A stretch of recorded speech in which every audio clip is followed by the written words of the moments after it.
So you all really liked God of War. So much so, it was, well...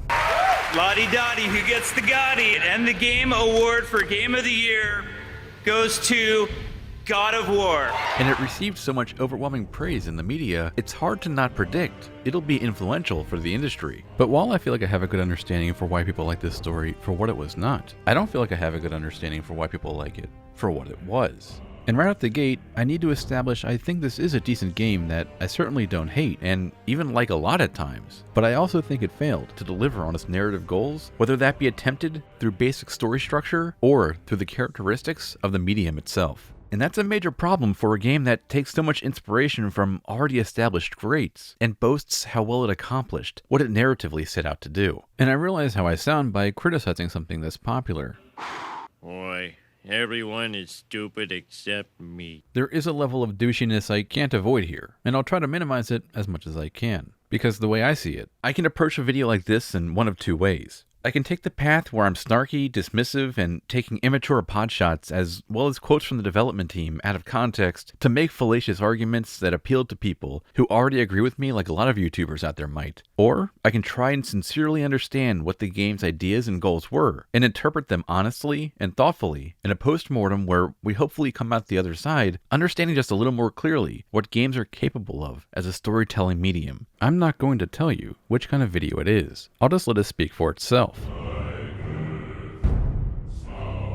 Okay, it's going to be the mean-spirited one. But don't just take my word for it. Let's hear from director Cory Barlog himself. The main thing we're doing is we are reimagining the gameplay, rebuilding it from scratch, tearing it down. I made it intentionally. I want to make video games that are ruining this franchise. Oh, I gotcha, you dumb bastard.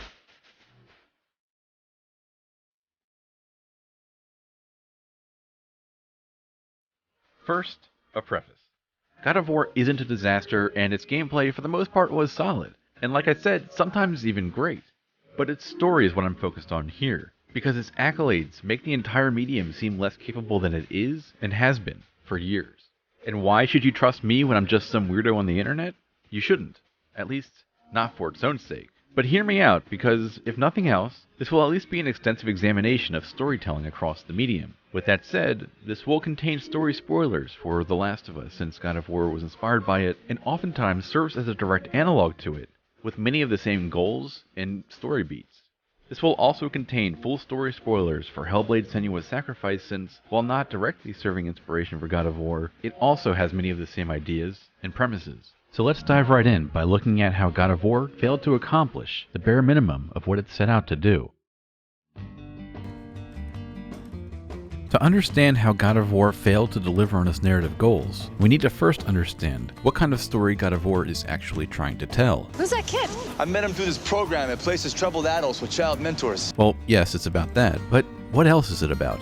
Well, first and foremost, what God of War is attempting to accomplish is telling a father-son story. And these aren't just my words, these come directly from Cory Barlog himself. And the father-son was to say the whole game story was supposed to be about the relationship between these two characters, not necessarily about all these plotty elements that we were really excited to explore. And this is going to reveal itself to be important to get into because, while it might seem like the criteria for telling a father-son story are self-evident, it's actually more complicated than just a story with characters who happen to be father and son in it. No, what father-son or father-daughter stories actually are stories where the father and or child develop into their roles. The key word is develop, and the way this is accomplished isn't so intuitive. So let's start at the foundation for father-son stories. The fact that, without exception, these are all character-driven stories. That's because while plot-driven stories might tell us what a character's goals are and how they achieve them, they don't give us an insight into how the character became the person who holds their values. This is because plot-driven stories are focused on the external conflicts the character has to react to, but it's character-driven stories that give us an insight into how the character became who they are.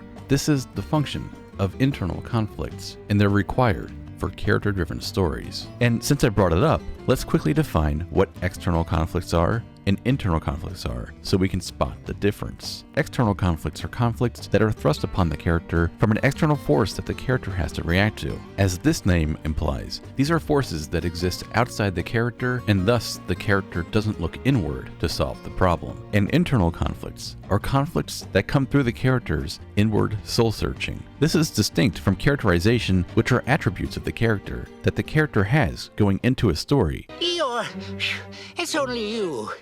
Sorry to disappoint you. But the internal conflict is a process the character goes through in front of the audience. So let's see how this process unfolds, because having a good understanding of how internal conflicts differ from external conflicts is going to be essential to talk about God of War 4. And to do this, let's talk about The Last of Us. And I get it, I'm not the first to compare these two games. In fact, the comparison is abundant. You mentioned that you originally pitched the game in June 2013, a game that some of us may know came out around that time, The Last of Us. Ellie and The Last of Us. I was like, all right, well, there's a really great example in Last of Us. As we put the new God of War against The Last of Us. Inmersivos, y aquí los tengo, ¿vale? Que son God of War y The Last of Us. A lot of like, this is just The Last of Us. This dependency is similar to the relationship between Joel and Ellie in The Last of Us. The Last of Us.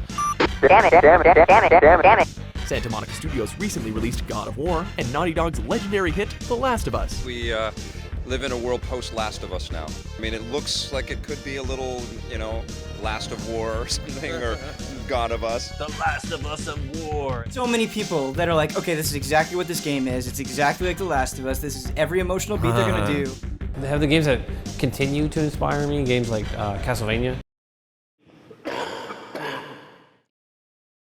Well, anyway, I think I made my point. And there's a reason why this comparison is so prolific. While one story is based in a world of gods and magic, and the other is based in the gritty realism of the world we all know, the two have one thing in common that makes the comparison so tempting. Both are video game stories with a father and child, with an escort-adjacent mechanic built into the core gameplay. Now, the point of both of these stories is the point of any father-child story, and it's something we've already talked about, to show the audience how the characters grow into their roles as father and son, or father and daughter. And this is why The Last of Us is such a good frame of reference, because it's going to reveal to us how the internal conflicts are integral to accomplishing this goal, and we're going to use it as a guide to show us where God of War went wrong. So let's begin with the internal conflict for Joel, because at its core, that's what this game is about. That's why The Last of Us wouldn't just be described as another generic zombie shooter. What it's really focused on is if Joel is willing to accept Ellie as a daughter after the loss he suffered with Sarah. That's why the game begins where it does. It's not to grab your attention with tragic events to show the zombie apocalypse is rough.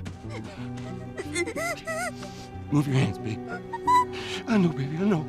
And it's certainly not there to get you interested in this slick gameplay. Dad?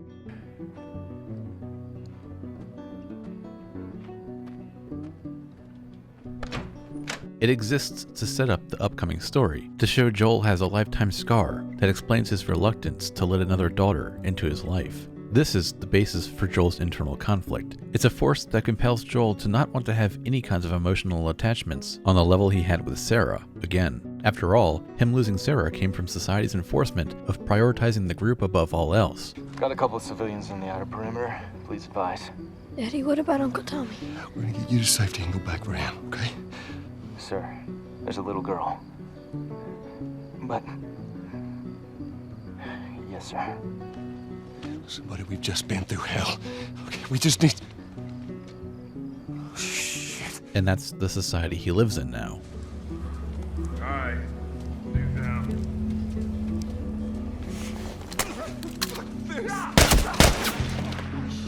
So when he meets Ellie, a girl who can kickstart those fatherly instincts for Joel all over again, he will guard himself from bonding with her. Hey, look, about Tess. I don't even know what Here's how this thing's gonna play out.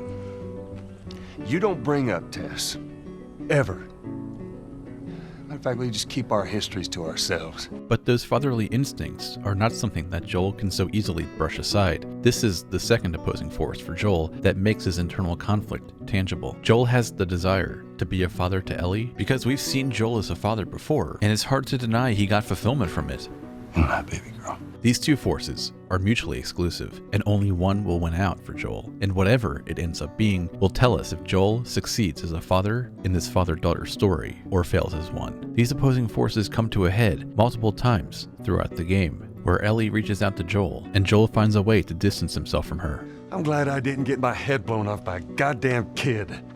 You know what? No. How about, hey, Ellie, I know it wasn't easy, but it was either him or me. Thanks for saving my ass. You got anything like that for me, Joel? We gotta get going. Joel will incrementally open up to Ellie while still guarding himself until finally Joel is confronted with an ultimatum where he must choose whether or not he'll stay in Ellie's life. I'll take that girl of yours to the Fireflies. You don't have to worry about it. And because this is a moment where Joel has to make a choice that he can't go back on, it means only one of his two internal forces will win out. Joel has to confront his internal conflict here. This is the purpose of their argument when this conflict finally blows up. It expounds on what the characters are going through. It shows Ellie's frustration as a girl who wants to be accepted as a daughter by Joel. Everyone I have cared for has either died or left me. Everyone fucking except for you. And it expounds on Joel's reluctance to have another daughter. This is why Ellie compares herself to Sam. What are you so afraid of? That I'm gonna end up like Sam? I can't get infected. She's asking Joel to see their relationship as different from the tragic characters they recently met, because Sam does get infected. So calling attention to their differences is the persuasive approach Ellie tries to take, because Ellie knows Joel doesn't want to end up like Henry, Sam's caretaker. This is nobody's fault, Henry. It's all your fault, Henry. Henry, no. And when Joel's not swayed by that line of reasoning, Ellie outright says she won't be a liability to Joel like Sarah was. Not her, you know. What? Maria told me about Sarah. Ellie? You are treading on some mighty thin ice here. That's the point Ellie tries to convey when she notes she's different from a girl who was born before the apocalypse because she was born after it. Is this really all they had to worry about? Boys? Movies? Deciding which shirt goes with which skirt? It's bizarre. Ellie knows how to survive in this world because it's all she's known. That's why this conversation is key to understanding Joel's internal conflict. The world being different is salient to Joel being resistant to accepting another daughter, and this explains his actions. The entire exchange is based around this idea that Joel doesn't want to undergo the same loss he already went through by doing something like bonding with Ellie, something he was warned not to do in this world. Seriously, you gotta take that kid back to where you found her. You keep babysitting long enough and eventually it's gonna blow up in your face. Can we please just get on with it? This is why the conversation ends where it does. It's not because Joel is content to hurt Ellie, it's because he wants to try one final push to distance himself from her when she's expressly asking to stay in his life. You're right. You're not my daughter. And I sure as hell ain't your dad. It's an experiment of sorts, to see if embracing the parts of himself that are hardened to caring about another child will bring him comfort. This midpoint climax serves as a crossroads moment for Joel, and his coming actions will indicate which opposing force will win in his internal conflict. Will he continue to keep himself at arm's length to help prevent from again experiencing the worst thing we've seen him go through thus far, or will he take on the characteristics of a father? And like I said, this is what we end up seeing when one of Joel's internal forces finally wins out. You can even see Joel grappling with this on the ride back from the house where they had the argument. And this is the meaning of Joel's actions when he decides to continue his journey with Ellie. Where is this Lavaliers? It's all the way out, University of Eastern Colorado. Ellie, get off your horse. We're on back to Tommy. It's a moment that tells us which of his opposing forces directed his decision, which is an important moment for how we interpret Joel's actions. Joel is now willing to take the risk of getting attached to another daughter, even though he knows the world will reject his decision. So in response, Joel will reject this world that he lives in that demands he not get attached to people, because at any time, their death might be deemed necessary by the larger group. Why would they mow down all these people? Can't let everyone in. Did they kill them? Dead people don't get infected. You sacrifice the few to save the many. And this brings us to the game's external conflict. Because while the external conflict's value is probably implied because the gameplay gives us something to do, it actually provides a lot more value that I don't think is quite as obvious. And this is going to be important to understand why The Last of Us is told through this medium in particular. So bear with me just a little longer, because I assure you I'm going somewhere with this. Because surprisingly enough, how The Last of Us handles its external conflict is salient in understanding how it gets its internal conflict right in this father-daughter story. Because for starters, it should be said that nearly all games are going to have external conflicts. That's after all what makes gameplay in and of itself interesting. For as maligned as the concept of violence in video games is, it simply lends itself so easily to gameplay because conflict is an attribute of games, and violence is a method of communicating conflict. In other words, while it might not be the only one, violence is a logical consequence of a storytelling medium where a conflict can be conquered through gameplay. So it can take the form of man versus nature, man versus self, and the violence in The Last of Us hits heavy on the man versus man conflict. This is the defining feature of games as an art form. They can convey emotions through these external conflicts whether we explicitly notice it or not. And the one I want to focus on in The Last of Us that's more salient to its overall story than the man versus man conflict is its man versus society conflict. That's why it's important The Last of Us is a game that has stealth mechanics. It's the way the game communicates that we are attempting to hide from these groups that are after us. Our awareness of our visibility has us constantly aware we are not only fighting the enemy in our sights, but the entire group in the area that collectively wants our heads. Because if we are spotted by one person, they act as an alarm to let everyone in the area know. In other words, the gameplay has us constantly aware that it's us versus the world. And being constantly reminded that we're trespassing is a feeling of exposure that's compounded by the fact we're escorting Ellie. After all, there's a cost associated with taking care of a child in this world. Joel being a guardian to Ellie is a weakness, and society here is not only aware it's a weakness, it's aware it's a weakness that can be exploited. This isn't just communicated through the mechanics when Ellie is being attacked and players have to save her using Joel. It's also communicated when we play as Ellie, who becomes more capable later in the game, in the Winter chapter. It requires a different kind of playstyle and a different mindset as we take down enemies as Ellie, where she might be more capable at stealth because she has the sturdy knife, whereas Joel has the breakable shiv. She's not nearly as robust as Joel, who can hold his own in a brawl better. Now, this isn't the gameplay communicating that Ellie is useless in the game, but rather, she's exposed to the hostility of this world that's not meant for children. And when we break it down like this, we see that the gameplay and narrative are working together. The story is communicating that this is a society that's hostile to Ellie. You haven't noticed they don't keep kids around. Survival of the fittest. And the gameplay is communicating that Ellie is vulnerable to that hostility. And this isn't just the game committing to a sense of realism by making a female child fail to be as fit to survive as a male adult in this world for brutes. There's a point to this that adds to the story. This is the gameplay informing Joel's internal conflict. Joel and players are aware that should he become attached to Ellie, he's setting himself up to have the worst thing we've seen him go through happen again. This is the pressure point the story emphasizes, because once Joel does become attached to Ellie, it will end up becoming clear that there's one more thing that makes the world hostile to her presence. The fact that she has value, not as an individual, but as a means for society to benefit from her death. She's being prepped for surgery. Hell you mean surgery? And that's a problem for Joel in a society that explicitly prioritizes group success over the individual. This idea that the individual holds no value in themselves is what the game is focused on, and railing against that is what we express using the mechanics. So for as much as The Last of Us is dismissed as a game where all the emotion happens in the cutscenes, there really is a lot more to the gameplay than just unlocking them. It actually communicates something to the player that's more than just a man versus man or man versus nature conflict. The most important thing the gameplay communicates is its man versus society conflict, where the player can actually feel how individuals hold no value in themselves, but rather they are prey to give resources to the larger group. That comes through the gameplay and story in the Pittsburgh chapter, it comes through the gameplay and story in the Winter chapter, and it's the meaning of the gameplay and story in the final climax of the game. Because if not the player, then at least Joel is willing to kill all these people through the gameplay because Ellie has value, not as a vessel for a cure, but as the individual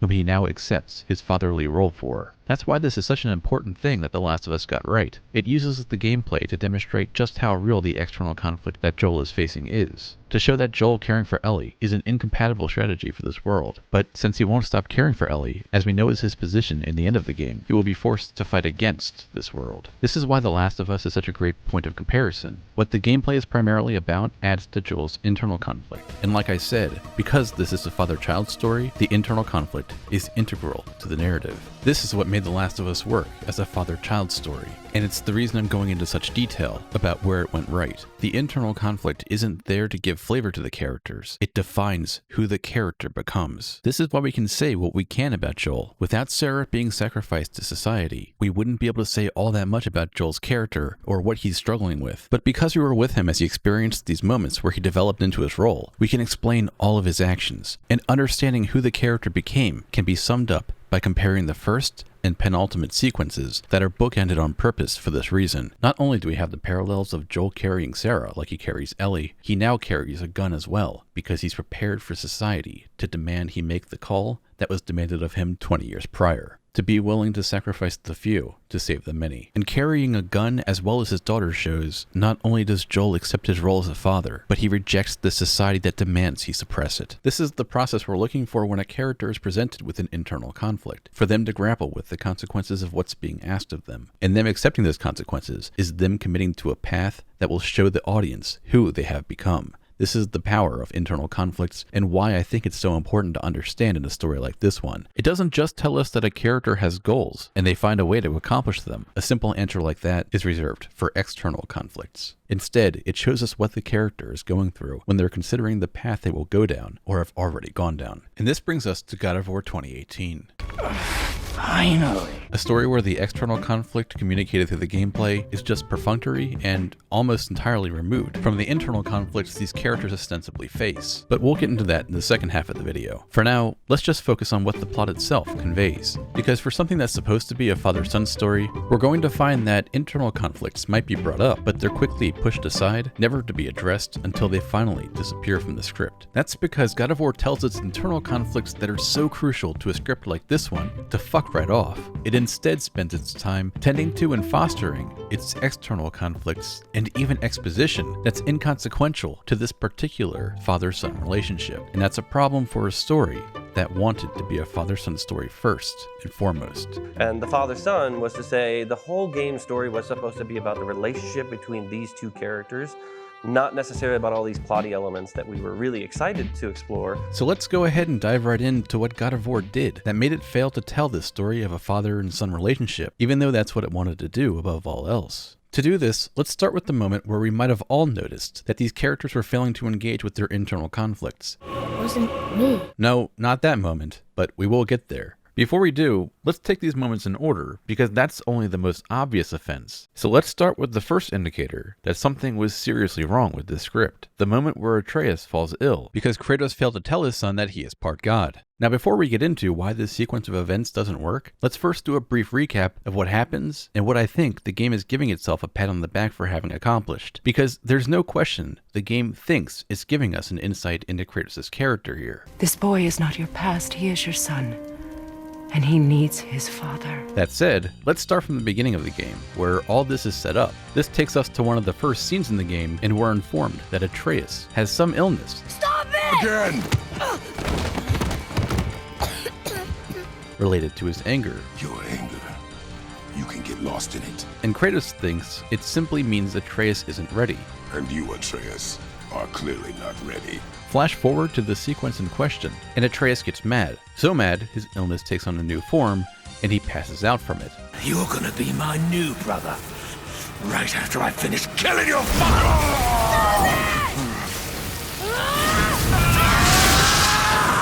Now Kratos, in a panic, takes the only option given to him to save his son. You have to get into Freya quickly. There's no other way. Once Kratos arrives at Freya's, she tells him that he's the cause of his son's illness. This is no ordinary illness. The boy's true nature, your true nature, fights within him. Kratos seems broken up by that. I did this to him. And ultimately, he's told to get the ice troll heart from hell to save his son. The keeper that protects the bridge of the damned. I need its heart. Your frost axe will be useless. Then I must return home. Dig up a past I swore would stay buried.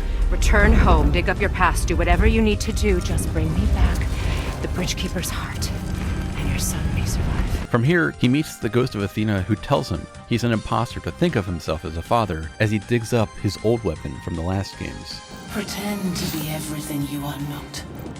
Teacher, husband, father. And she tells him he cannot change. You cannot change. You will always be a monster. Then Kratos has one more epiphany on the way to Helheim. Where's the little turd? He has fallen ill. No. What happened? Aesir? No. The fault is mine, and my responsibility to make it right. Now he goes to Hell to defeat the Ice Troll and bring back the heart to save Atreus. Freya now tells him that she can only do so much healing with her potion, and Kratos confirms he knows this. I can break the fever, but to heal... He must know the truth of what he is. But Kratos is still reluctant to tell his son the truth. It's not so simple. So Freya tells Kratos about her son and her mistakes with him.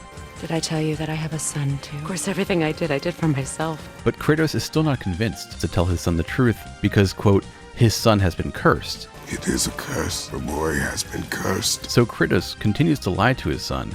It won't happen again. I promise. You see that it does not. And the characters leave Freya's home and start to continue their journey, and it's here that Atreus tells his father he overheard the conversation where he was called cursed. You said I was cursed. I think I'm weak because I'm not like you. I know I was never what you wanted, but after all this, I thought maybe things were different. Kratos now tells his son the truth and reveals why he was struggling to. At least I know the truth now. The truth. The truth. I'm a god, boy. I was born a god. And so were you. Why did you wait so long to tell me? I had hoped to spare you. Being a god, it can be a lifetime of anguish and tragedy. And that's what masquerades as Kratos' struggle. Kratos appears to be challenged, and he also appears to make a pivotal change. A change that makes him into the father his son needs him to be. And judging by what's just on paper, it might be reasonable to believe that's true. After all, Kratos makes the required change demanded of him, and he's now honest with his son. But the devil's in the details, and that's what we're going to see as we break down what really transpires here. Because unlike The Last of Us, there is no defining internal conflict for Kratos to confront here. After all, we don't have that fatherly force that causes him to undergo that process of introspection. Because if he was acknowledging his fatherly force when confronting his past, like we need him to do, he would have told his son the truth the first chance he got, and he wouldn't have continued to hide it like he tried to. I'm better now. It won't happen again. I promise. You see that it does not. So let's really look at this line, because as it turns out, it's the kiss of death for this game's goals and telling a father-son story. Because Kratos continuing to withhold the truth from his son means he's also continuing to withhold his son's cure. And that simply means we cannot explain Kratos' actions because they contradict what he vowed to do. He has fallen ill. The fault is mine. And my responsibility to make it right. I can break the fever, but to heal... He must know the truth of what he is. I'm better now. It won't happen again. See that it does not. Now, some of you might be excusing what Kratos did here by saying he didn't understand that it was his responsibility to tell his son the truth and cure him. But that's contradicted by the fact he's been told this explicitly several times over. What is happening to him? I've seen it in mortals that some conflict of the mind expresses itself as an ailment of the body. A god believing himself mortal can only imagine. This is no ordinary illness. The boy's true nature, your true nature, fights within him. I did this to him. The fault is mine, and my responsibility to make it right. You'll never be whole without the truth. I can break the fever, but to heal... He must know the truth of what he is. So Kratos choosing to not act on this information means Atreus will continue to be ill, and it's a direct result of Kratos continuing to lie to his son by blaming him for his illness. Because after all, Atreus still doesn't know what he is, so he'll still have the same problem he had before he received the Trollheart formula of Vic's Vapor Rub. And keep in mind, it's communicated that Freya thinks Atreus only may survive if given the potion in time. So it's not like Kratos is unaware of just how high the stakes are. Return home, dig up your past, do whatever you need to do, just bring me back the Bridgekeeper's heart, and your son may survive. I get that the game probably didn't want to communicate this, and some summaries of it even seem to skip over the fact that Kratos tried to continue to withhold his son's cure. After Atreus is healed, Freya urges Kratos to tell Atreus of his godhood, and he does. But before he does that, Kratos made the conscious choice to continue to try and hide the truth from his son, and that means Kratos made the conscious choice to keep his son ill. And if you think I'm making too much of this, just imagine what I'm arguing in favor of if Kratos was facing an internal conflict here. If instead of lying, Kratos gave in to his logical fatherly force and chose to save his son by telling him the truth as soon as he awoke. Now think about what this would do for the story. It would make it so the story is connecting Kratos' actions to what the character learned about himself when facing his past. Now think about what we can say about Kratos' character, because it would tell us that he's understanding all these truths about himself that he tried to keep buried with the Blades of Chaos themselves. Him unearthing them would also be him unearthing the fact he killed his last child with these weapons that he now holds again. But he would realize that he's about to make the same mistake if he doesn't finally do right by his son. This is what he would be saying when he says he must dig up his past. Then I must return home. Dig up a past I swore would stay buried. He would be saying that even though he used these blades to kill his last child, he will now use them to save his current child. This is what he would be saying when he says he has to make things right. And my responsibility to make it right. He would mean he understands that he did this to Atreus, but he will do whatever he has to correct his mistake, even if that means telling his son the truth. This is what he would mean when he says he knows he's a monster, but he's a monster for the gods no more. You will always be a monster. But I am your monster no longer. He would be saying that he's willing to admit to his son how he became a monster in his pursuit of power, to help his son avoid making the same errors if it comes to it. Kratos will understand that he needs to do more for his son than just killing an ice troll and ripping out its heart. He has to become a father to him. And looking for Kratos to overcome an internal conflict isn't just my arbitrary requirement to tell this story. Barlog himself wanted to do this just as well. Just like how we just talked about how what we were looking for was to see Kratos pick up the Blades of Chaos and understand their relevance in his second go as a father. Well, that's not just what I wanted to see, it's what Barlog wanted to communicate. I wanted it to be an impact. I felt like the Blades are charged emotionally with his sort of servitude to the gods and the fact that he made a bad deal with Ares, and it ended his life as he knows it and his family's life. And I felt like, okay, if ever he's gonna pick those up again, he has to do it for a very important reason. And then he has to realize something about himself. And just like how we just talked about how we needed to see Kratos fight a different kind of conflict than just killing things to become a father, Barlog wanted to communicate this as well. Because Kratos has had such a history of really not caring about anybody, he's sort of had cinematic points where he's cared about his previous daughter, his wife, but they were all like backstory. They were information to fill in what's going on in the present, as opposed to forcing him to have to deal with somebody that isn't a conflict in the traditional sense. It's not a conflict that he's used to, which is fists and swords, right? He can take care of people with those. But conflicts where they are mental, verbal, and sort of with his heart. But Barlog doesn't accomplish these goals because while Kratos might make a big deal of facing his past, then I must return home, dig up a past I swore would stay buried. He never engages with how his past influences his life as a father now. Otherwise, he wouldn't continue to blame Atreus for his illness that Kratos now knows he caused. Dig up a past I swore would stay buried. For how could he forget? Spilling the blood of his own family.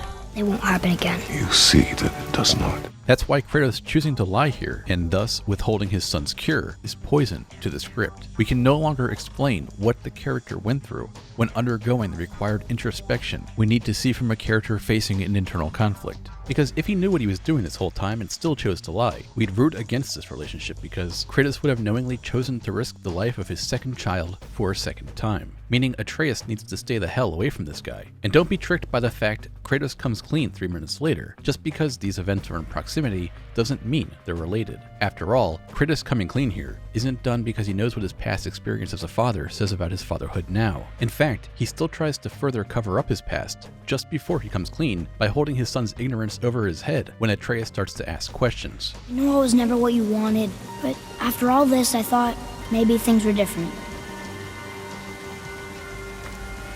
You do not know everything, boy. Meaning Kratos never intended to initiate the confession, even after remembering his last go as a father, and even after admitting he's aware he is continuing to make his son sick. Had Kratos come clean on his own volition because he wants to confess the truth to his son in privacy or something, that would have made perfect sense. But again, he doesn't. He still needs to have his arm twisted, and this is after he tried to blame his son for his own illness. It won't happen again. You see that it does not. That Kratos caused, and then tried moving on from that fact, not once. You think you understand, but you do not. But twice. You do not know everything, boy. In other words, whatever Kratos seemed to come to terms with when confronting his past had no influence on convincing him to cure his son of his illness, because he was still trying to cover it up after the fact. And I can't believe I have to say this sentence, but the opportunity to be redeemed as a father has passed once you realize you're about to go 2 for 2 in the killing your own children game, and that doesn't instantly sober you from your actions. And I get I said it was a good moment when Joel fell short of committing to his role as a father to Ellie, just before he did a 180 and embraced that role. And in fact, it's good practice for stories with internal conflicts to have the characters testing the boundaries of their opposing forces. But the difference between these two moments is we learn something about Joel's character, whereas for Kratos, it only makes his character more opaque. He's not choosing to make a clean break from Atreus, like Joel was, who was trying to protect himself from the pain of being a father in a society that's hostile to children. Kratos is choosing to prolong his son's illness, something that would expose him to being killed by it, or his new enemies that have and can exploit that illness.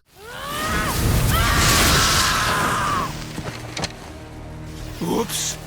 I think I broke him. So the way I see it, if Kratos was up against an internal conflict, he only had one option here, and that was to tell his son the truth as soon as he had the chance. But since he lies, it either means he should be disqualified from being a father, or we have to admit the internal conflict isn't really a part of this story. And that means we can't explain Kratos' actions beyond saying he was following instructions from Freya. As some might say, after Atreus is healed, Freya urges Kratos to tell Atreus of his godhood, and he does. Meaning Kratos didn't tell his son the truth because he understood what his past said about him as a father, nor did he even do it because he learned he was failing his son. No, all that stuff about his past, even though he talks about it like it means something, Dig up a past I swore would stay buried, means nothing to Kratos. What he's really learning from is Freya telling him to follow her instructions to achieve his goal of having Atreus not resent him. I couldn't see his resentment until it was too late. Don't make the same mistake. And without Kratos recognizing he's failing as a father, the fault is mine, and my responsibility to make it right. But rather, he's learning from Freya's failings as a mother. This is decidedly not an internal conflict. It's Kratos following a flowchart. And just think about how the story lacking in internal conflict makes this midpoint climax impotent, because we can no longer say what Kratos facing his past means for him, since it had no impact on him telling his son the truth. And without his past having any impact on his decision, it tells us that all that stuff about the director wanting to have Kratos dig up his old weapons and learn something about himself because they have emotional meaning for Kratos. I wanted it to be an impact. I felt like the blades are charged emotionally. He has to do it for a very important reason. And then he has to realize something about himself. That's also meaningless. All that Kratos is doing is digging up a fire weapon to kill an ice monster. It is a land of unyielding cold. As for the dead, your frost axe will be useless. You'll need to find something else. Because fire melts ice, and that's all the calculus that Kratos is doing. That might tell us that he'd make a good Pokemon trainer. Ash's Pokemon are water types, and they're totally weak against fire type. But it doesn't tell us that he's a father. And that's because Kratos isn't dealing with a conflict of the heart like the director intends. Forcing him to have to deal with somebody that isn't a conflict in the traditional sense. It's not a conflict that he's used to, which is fists and swords, right? He can take care of people with those, but conflicts where they are mental, verbal, and sort of with his heart. All that's happening here is he's beating up yet another troll to get his prize, which again is antithetical to what Barlog wanted to communicate. He can't fight this. He can't stab it. He can't defeat it. He simply has to figure out the logical, smart move out of this. He can't fight this. He can't stab it. He can't defeat it. He simply has to figure out the logical, smart move out of this. It's awesome that we were able to get a lot of that across. This is all that's left when you acknowledge that Kratos' past meant nothing to him, and all he's doing is listening to Freya. And we further know this is what the story is conveying, because in addition to his actions telling us he isn't swayed to do right by his son, even after confronting his past, Kratos uses his words to tell us the same thing, just more directly, because Kratos outright tells us his reason for trying to cover up his son's godhood. Why did you wait so long to tell me? I had hoped to spare you. Being a god, it can be a lifetime of anguish and tragedy. That is the curse. So it has nothing to do with Kratos wanting to keep his past buried from himself as well as his son. Dig up a path. This isn't the only reason he waited to tell his son the truth of what he is. It's because he thought he was helping him this whole time, until he realized he wasn't, like Freya warned. Of course, everything I did for myself. I let my needs, my fears, come before what he needed, and I couldn't see his resentment until it was too late. That's why he says this line like a tool who's never considered telling his son the truth before this moment. But at least I know the truth now. The truth. The truth. Even though he just talked about it 3 minutes prior. I can break the fever, but to heal... He must know the truth of what he is. It's because he wasn't considering telling his son the truth when digging up his past, nor when acknowledging it's required to cure his son. He's only considering it now, because Freya's prediction seems to be coming true after Atreus revealed a reason to resent his father. That's what this line reveals about Kratos' reluctance. He wasn't withholding his son's cure because he didn't want to reveal anything about himself or his past. He just thought he was helping him by continuing to lie to him. And right around this time, some of you might be objecting to what I'm saying by arguing Kratos did face his past here. And the reason he gives might be vague, but it's still about his past nonetheless. I had hoped to spare you. Being a god, it can be a lifetime of anguish and tragedy. Let's say that what Kratos is really considering when saying this line is that his son will become power hungry once he learns that he is a god. So in other words, he's predicting what will come later in the story, because Kratos also has experience with letting power ruin his life. But we're gods. We can do whatever we want. So this is what Kratos is referring to when calling it a lifetime of anguish and tragedy. Now, never mind that Kratos didn't know he was a god when he did the most regrettable of all his actions. Kratos found out about his divine lineage in God of War 2. A fear that drove Zeus to kill you. His own son. His son? So you'd think Kratos would be a lot more specific about the perils of power if left unrestrained, because godliness isn't the root cause of the problem. It's the power godliness comes with that's the real problem. But as we're going to discuss in the Atreus section, Kratos never brings up his past about his last child, even though Atreus goes through his own power trip, and Kratos' experience with power is exceedingly relevant to fathering his son in this moment. You killed against my wishes. You lost control. I teach you to kill, yes, but in defense of yourself. Never as an indulgence. And this is just a missed opportunity because the makings of an internal conflict are already present. Had Kratos been torn between telling his son the truth of his past to be a father to his son, like his son needs from him, and his desire to hide his past from his son, this would have given us that internal conflict this story needs. Kratos would be choosing between a fatherly force that urges him to tell his son the truth of what he's done to warn him how to not be that way, and a more selfish opposing force that allows him to hide the truth from himself and his son about his last family. And with two opposing forces established, we could now explain Kratos' actions. Because now Kratos is realizing that his son is not only a threat to the world, but a threat to himself, just like Kratos was a threat to his own well-being. After all, what realm will Atreus run to if he goes down the same path as Kratos? So in other words, there's a tangible pressure that influences Kratos to give in to its fatherly force, and conversely, there's a pressure that makes him want to not tell his son the truth, because Kratos will be considering that once he tells his son about what he did to his last family, Atreus will never forgive him, because now he would be revealing one of the most heinous crimes a father can commit, and he did it to Atreus' half-sister. Now Atreus would either have to trust his father to not make the same mistakes, or decide he's permanently broken. Either way, Kratos wouldn't be able to make the choice. If this were the scenario, now Kratos risks losing Atreus either way, and we know what's involved with this struggle. He'd have to choose between his wants and his son's needs. Now I'd know why he's being vague about what he means here. It can be a lifetime of anguish and tragedy. He still has reason to hide his past from Atreus, because Atreus hasn't yet revealed his power-hungry behavior. So getting more specific would mean Kratos is making a sacrifice for no reason. But that's simply not a part of this story, because Kratos never warns his son about the relevant parts of his past, which is confusing because people seem to talk about this game as though Kratos is struggling with telling his son about his last family, even though it simply never comes up. Anytime it would come up where he's like, oh, have you killed gods before? Like, oh, did you have a family before? You're like, how do I even begin to explain this? Many of these characters are aware of Kratos and his past, but we learn early on that Kratos has not told his son. This leaves us wondering throughout the rest of our adventure how Atreus is going to handle it when the ghost of Sparta does tell him what happened to his last family. But in spite of these interpretations, Kratos is never asked to consider revealing the truth about his last family on this adventure. This part of Kratos' past simply doesn't come up in this story, and that's by design. Because when Atreus starts to ask questions about the history of Kratos' blades, it gets shot down. I can't learn if you won't teach me. You do not heed my lessons. I've done everything you asked, and all I wanted was the truth. Where did you get your fire blades? Why did you hide them? Who else did you kill? Before Magna? How many? Do you hear me? I heard you, and these are not subjects for discussion. Do not push me, boy. And Kratos never gets any closer than this, which is to say not at all, to telling his son about his last family, even when Atreus needs to hear about this part of Kratos' past. But again, we'll get to this. For now, all that's important to know is Kratos never tells his son what he means by being a god.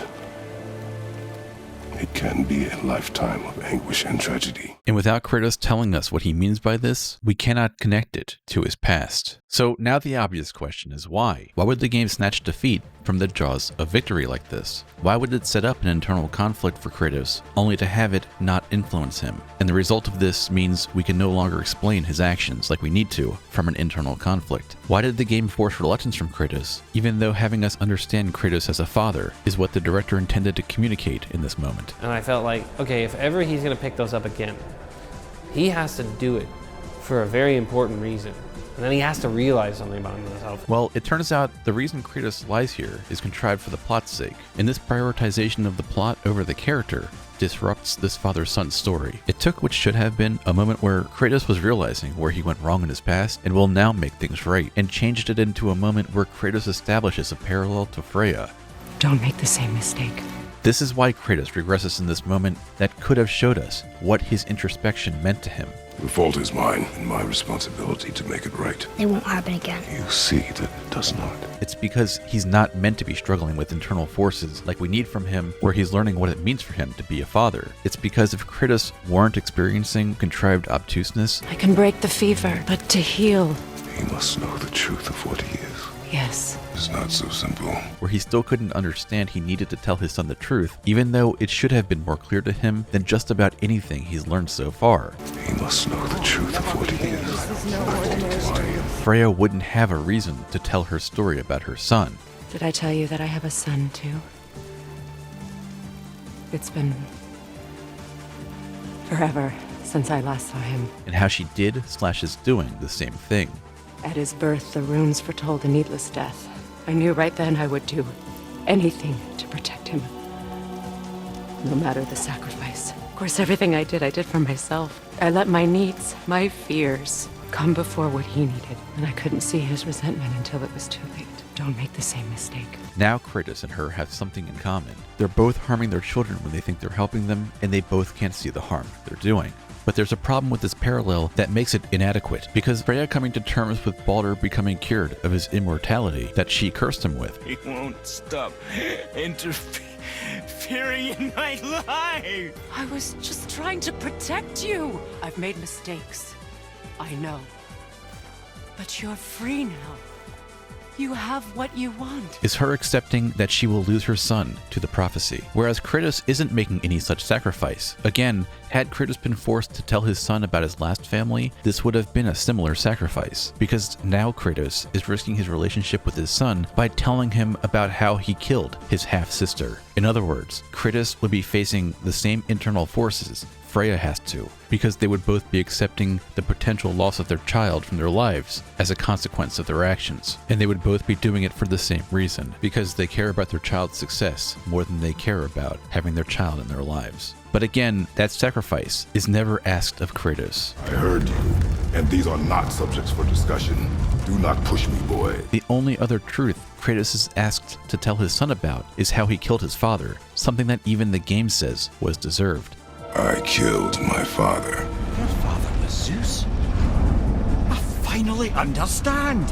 I'm dangling from the hip of the bloody ghost of Sparta. Don't mistake me, brother. From what I heard, the Pantheon had it coming. And because it was deserved, it's a reveal that doesn't in any way threaten the relationship between the two. So was making this parallel worth it when it's as superficial as it is? No, not at all. Because making room for this contrived parallel means what Kratos just went through in the past hour has nothing to do with his fatherhood. Kratos confronting his past and understanding what it means for his son's future is strangled out of the script, because the real story here isn't Kratos learning to be a father, It's the background information about Freya and her son. And while the game might have been successful at squeezing in exposition about Freya having a son into what should have been Kratos' internal conflict, You must know the truth of what he is. It is not so simple. Did I tell you that I have a son, too? Way to squeeze! it simply vitiates anything we could say about what Kratos learned about becoming a father to his son. The story might clap the dust off its hands for making the characters superficially analogous, but it makes it so Kratos never confronts an internal conflict in this father-son story. So while this might do wonders for the background story, and for the upcoming twist that Freya is Baldur's mother, it makes the father-son story between Kratos and Atreus devoid of substance. Because again, we've seen what a complete father-child story looks like, and we know that the internal conflicts are there to help us explain who the character is developing into, because they give into one of their opposing forces. But we can't do that for Kratos here because his conflict is no longer about what it started as. Dig up a past I swore would stay buried. Did I tell you that I have a son, too? What can we say about what process Kratos is going through when he tells his son the truth 3 minutes after he lies to him and condemns him to his illness? He's simply not seeing the parallel between him and Freya until Atreus reveals he has a reason to resent his father like Freya warned him about. I know I was never what you wanted, but after all this, I thought maybe things were different. You do not know everything, boy. No, but at least I know the truth now. And I couldn't see his resentment until it was too late. Truth. The truth. But the truth is, I was born a god, and so were you.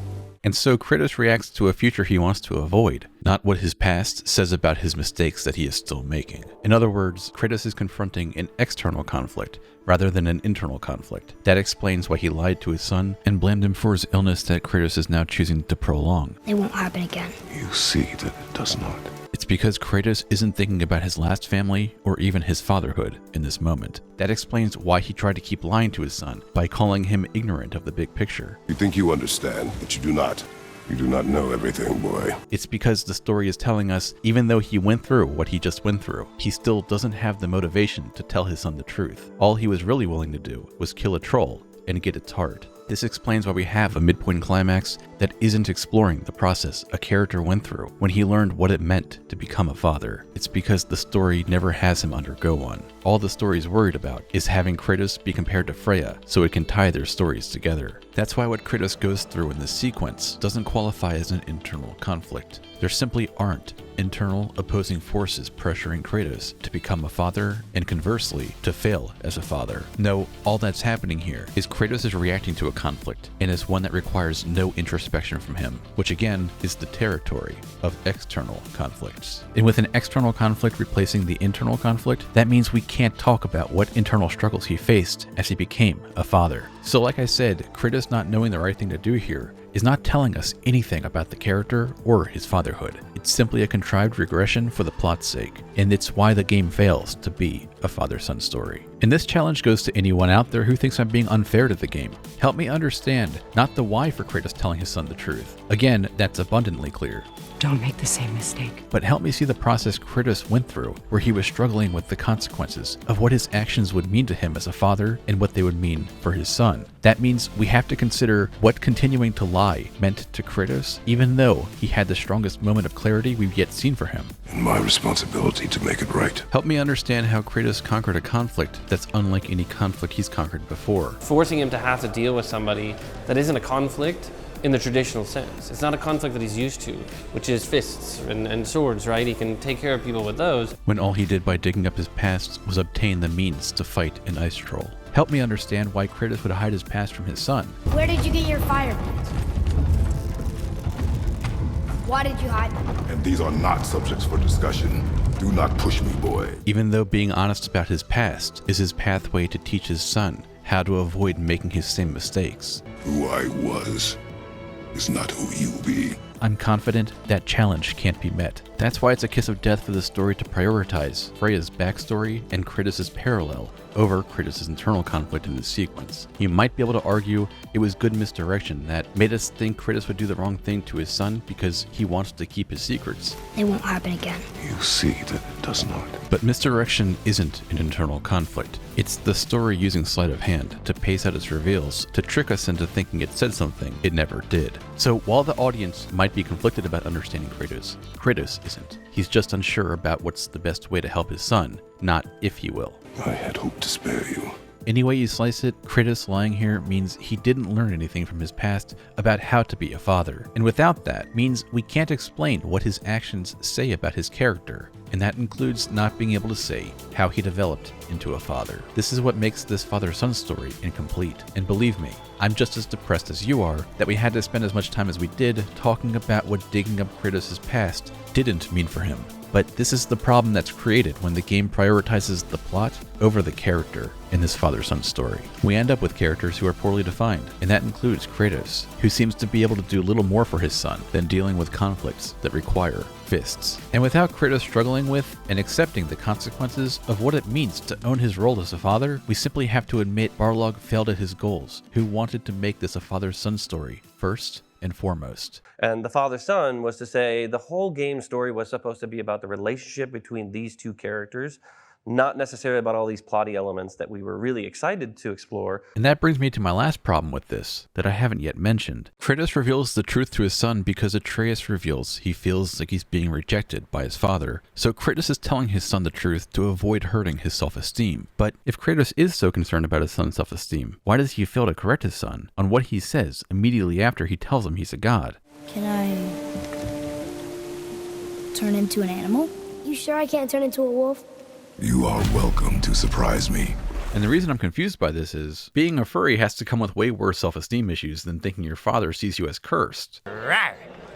Because I'm a doggy. Rawr! In fact, the two aren't even mutually exclusive. The point is, Kratos not facing an internal conflict in this sequence makes the script completely dysfunctional. Now, some of you might be rightly thinking that this is only the midpoint climax. The character shouldn't yet overcome all their problems, internal or external, because otherwise, the rest of the story will stagnate. The stakes should continue to rise, and they should prove that the conflict Kratos just confronted was only half the battle. And those people are absolutely right. But unfortunately for the game, this is by far the closest any of the characters get to conquering an internal conflict. From here, it isn't even going to try anymore. And that brings us to Atreus' conflict, because we're about to see another character become a source of dramatic exposition at the expense of their character conflict. We're about to meet Dark World Atreus. What comes next is the story spends a little time on the characters bonding over godhood in Tyr's temple. Atreus sees the broken pot of his father killing people, then there's a little more bonding over booze. After this, the characters will move on to the next ignition point, where Atreus turns into a bad boy. Yeah! We're sick of hearing about little people's little problems! What I can't do justice in a summary here is how condensed these story events are. This moment where he yells at Sindri blindsides us because it happens less than 5 minutes apart from him being a good boy with his father, by doing things that good boys do, like seeking his father's approval. To a journey's end. Smells like rotten eggs. Is it still good? Possibly. And the end result is the character transforming in as fast a mood swing as I've seen in any piece of media that's not trying to emphasize that the character is irrevocably unstable. Statement about the band itself. Hey, Paul! Ah! Right there! Reservation at Dorkin now, you stupid bastard! Father, can I tell him? Yeah! We're sick of hearing about little people's little problems! And this isn't the only problem with this. This conflict, being contrived out of nowhere like this, has a purpose behind it, but it's not in service of an inner conflict like the game needs to be setting up. Sure, I can make the connection between his father influencing an immoral code of conduct. I wish I'd known I was a god in Alphon. I wouldn't have felt so bad about killing so many elves. Well, I'm not sure that's the lesson. You've done nothing to regret. You only killed those deserving, right? Yes.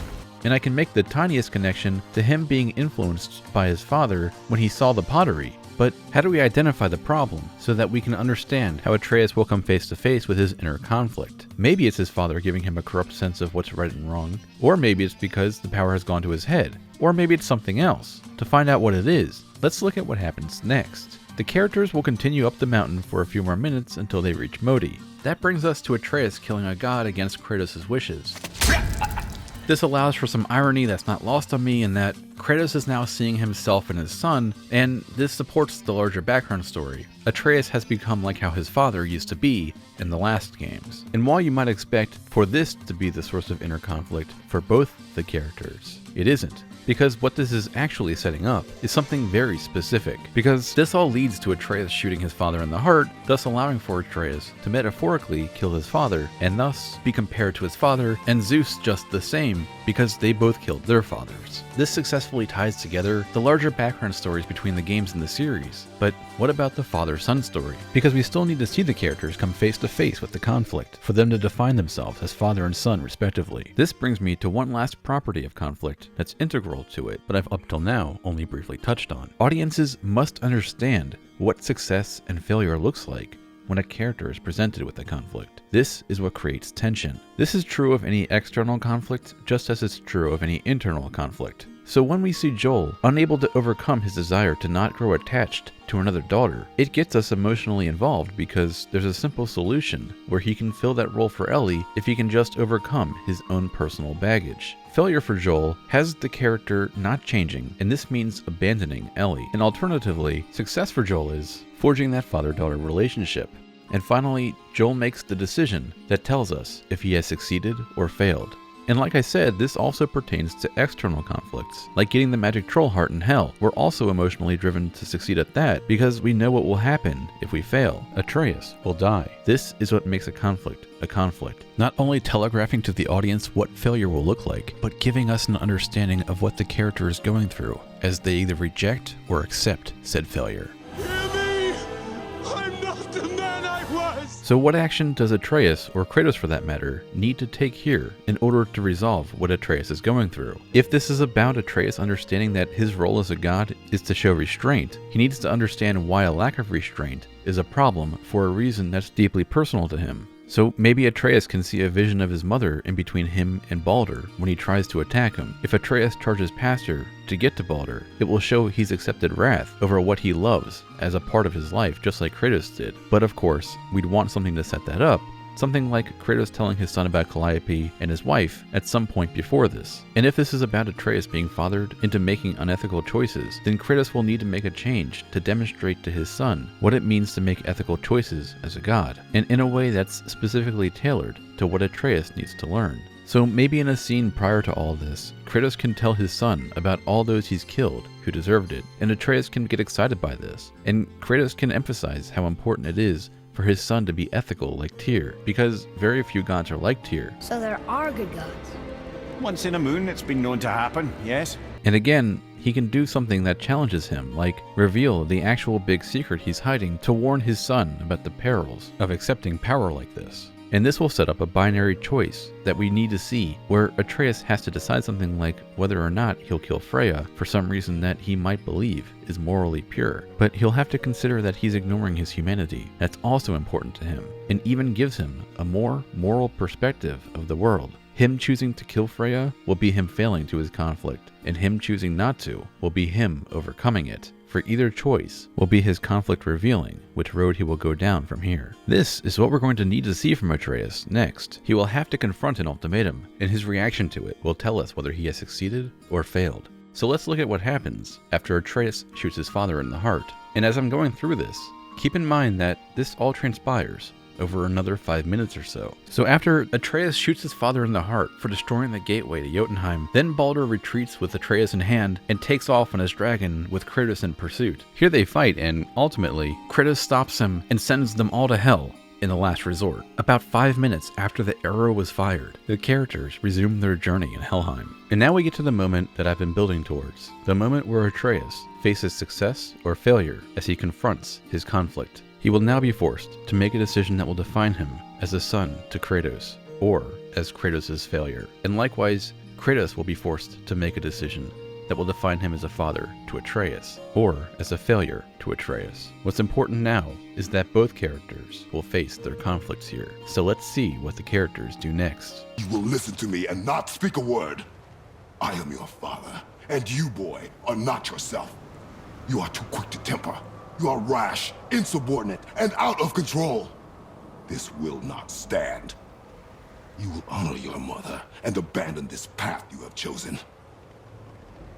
It is not too late. This discussion is far from over. We are here because of you, boy. Never forget that. Oh hey, Desperate Screaming. Why didn't I think of that? Yes, instead of engaging with the conflict, the game sidesteps it. Kratos' petulant demands for Atreus to become a non-evil person is a scattershot approach demanding Atreus change his character, which is exactly what we get, but in the worst possible way. Because for whatever reason, this Desperate Screaming works. There are consequences to killing a god! Why? How do you know? How do you know? No, not that time. This time. I am your father. And just as fast as Atreus became a bad boy, he now becomes a good boy again. It wasn't me. I couldn't have done that. Some of you who are unfamiliar with the game might be thinking I'm leaving something out. Something like the game expands on this premise where Atreus has to learn all the ugly truths about his father's past. I've seen those blades of yours before. They were under the house when I was hiding. Is that why you never let me down there? Where did they come from? They are my burden, from a life that is behind me. Not just the ones that his father can quickly gloss over. I'm a god, boy. But unless I've missed something in these 5 minutes, nothing else is addressed between the time he shoots his father in the heart and now. And yet Atreus never thinks twice before he becomes reformed. He just becomes that way. And even though Kratos says he will talk more about this with his son, this discussion is far from over. They never do. This just lingers.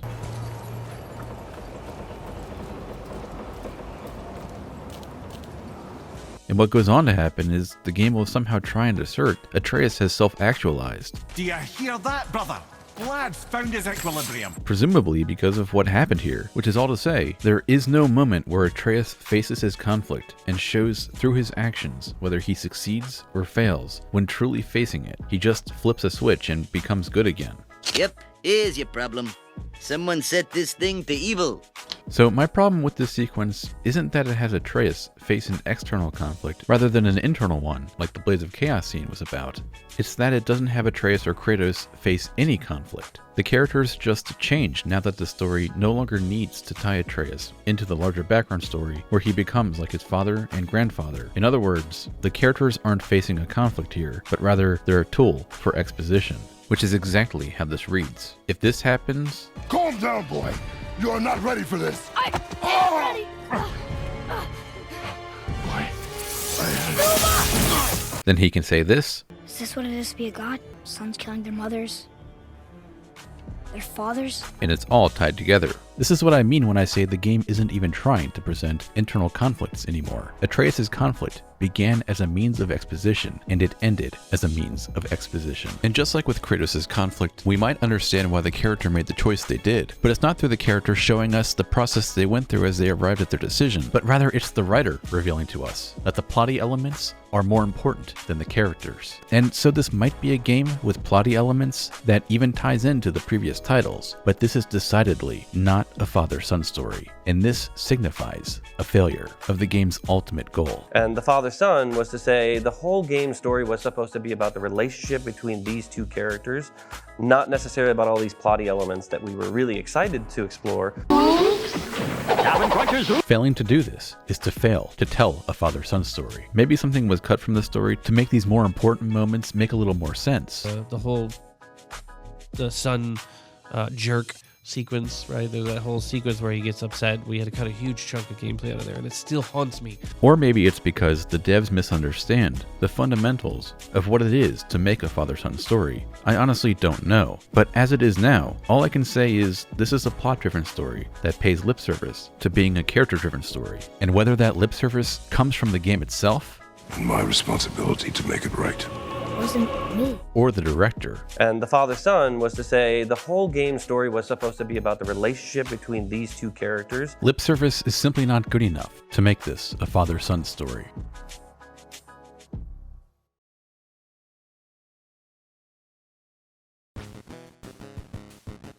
So what we just looked at is how the father-son story, as it wasn't engaging with the right conflicts to tell a father-son story. And we saw my very basic attempts to fix the script by adding very clear inner conflicts to make it a functional father-son story rather than a story with a father and son in it. Now I'm wondering what we can take away to make this an emotional story. And that answer is surprisingly simple. It's the father-son story that we already know missed the mark. Because arguably, this doesn't only seem to be the easier thing to do in general, but it seems like the only option for this character. That's because, like I already said, this is a story about a father learning to be honest with his son to become a true father to him.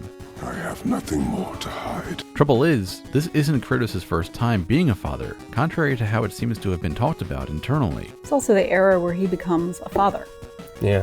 So that's a huge step in what we've seen in terms of character with Kratos. Where he starts to take responsibility. Becomes a father again. Again, yeah. Yeah. As much as people seem comfortable with writing off Kratos before God of War 2018 as a one-note character, he's actually much more complicated than just that. He wasn't just a character dedicated to vengeance. Oh, Kratos is the sort of one-note vengeance man. He was tortured by the gods. His story was a tragedy, and at least at one time anyway, there was an emotional component to his character, and to ignore that would make for a difficult story to tell, and in my case, be receptive to. Kratos didn't just have a bad experience with his father, he murdered his last child. From this night forward, the mark of your terrible deed will be visible to all.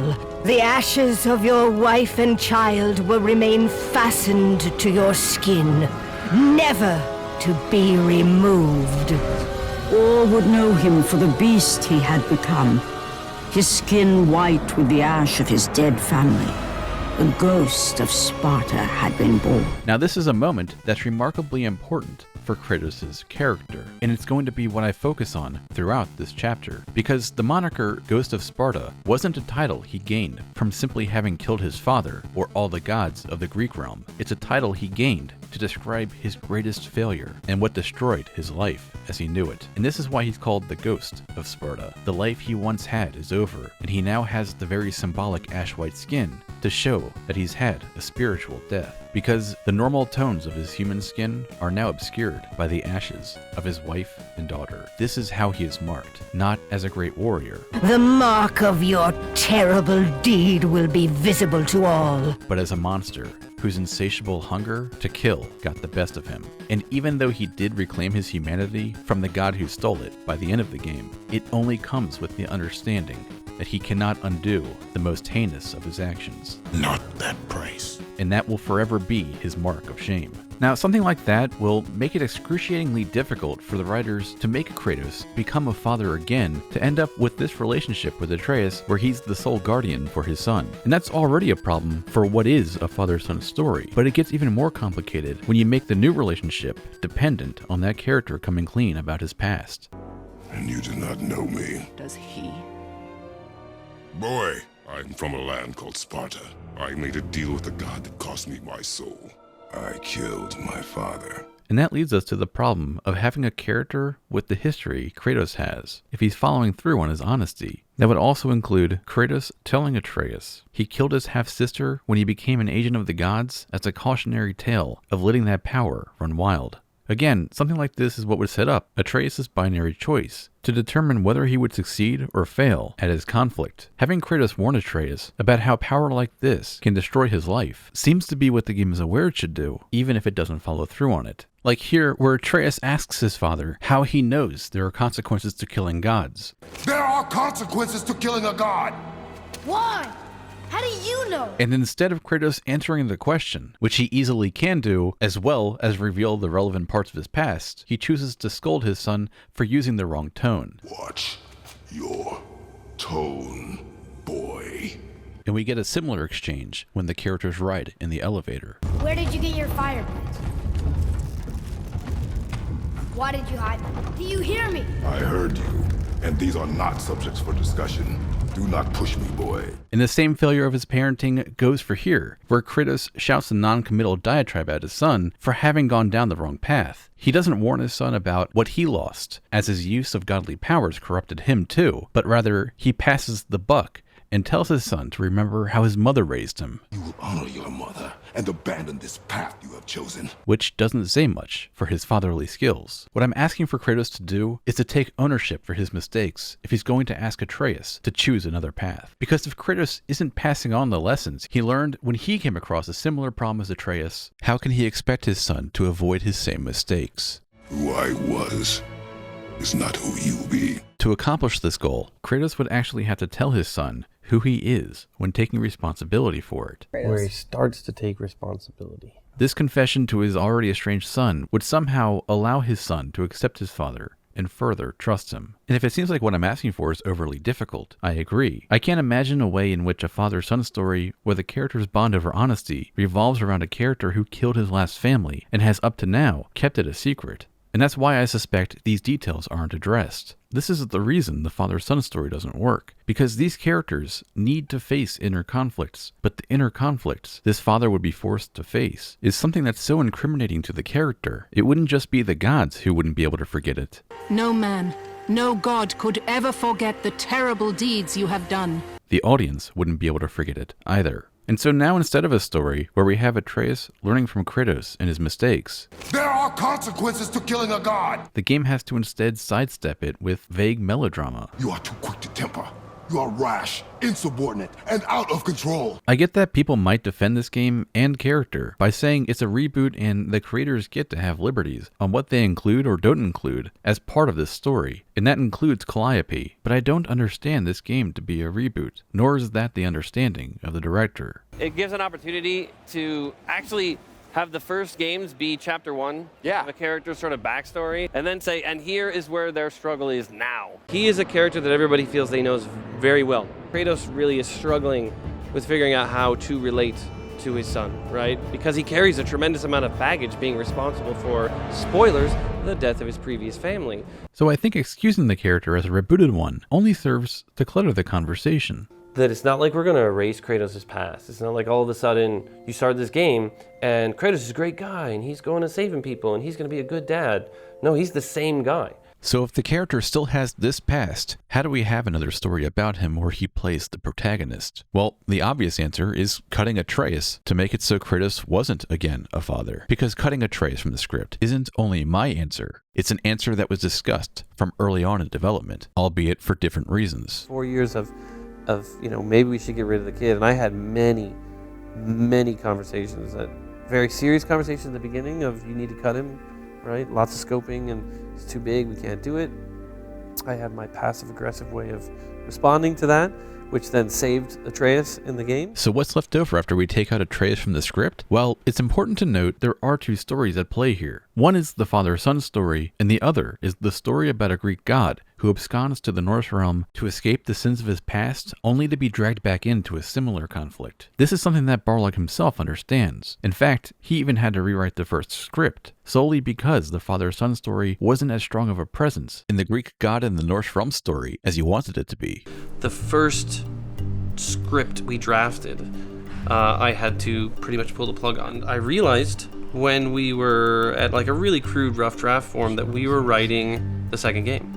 That we were suddenly so deep into the mythology that it was taking center stage and the father-son story was actually getting pushed aside a little bit. Now, Barlog says that the reason he scrapped that script was because it had too much in common with the second game. And I have no evidence that what he scrapped was still in the script we got in God of War 4, the only difference being we got more boy wallpapered over it. After all, I have no way of knowing what was in the script that's now destroyed. But what I do have evidence of is what was present in God of War 4's script that doesn't have to do with Atreus. Looks a heck of a lot like the second game and the events in God of War 3 that the second game set up. So let's pretend Atreus isn't here. To see what's still left over in the script after Atreus is removed from it, I am going to include some load-bearing lines that have to come out of him to explain what's going on, but just pretend they're coming from Kratos monologuing for the remainder of this chapter, and let's just see how much this resembles the second and third games. And remember, what I'm proposing is the better script isn't a dramatic rewrite of it, it's what's still present in the game without Atreus in it. With that in mind, let's look at Barlog's vision of a Greek god in the Norse world. In it, Kratos is now docile and no longer interested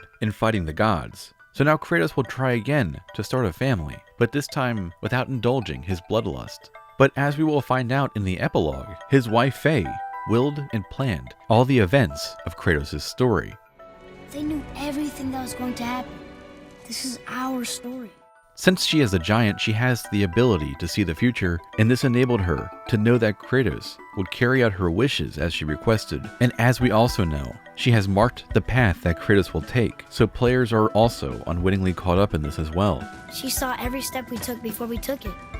She would know what Kratos would find out, when he would find it out, and how to hide from him what would give her away. And with the epilogue, we would find out that her wish wasn't really that she wanted her ashes spread over Jotunheim. At least, not primarily. That was a MacGuffin to get Kratos involved in her war.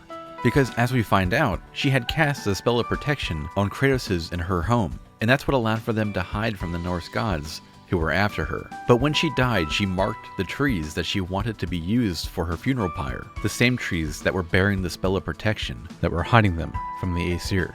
And as we all know, this is what reveals Kratos' location to Baldur. Kratos will fight with these gods, attempting to fulfill her wishes and spread her ashes, thus getting him caught up in more and more conflicts with the gods. The story will continue on with gods harassing Kratos, and Kratos realizing he has to kill them to honor Faye's wishes.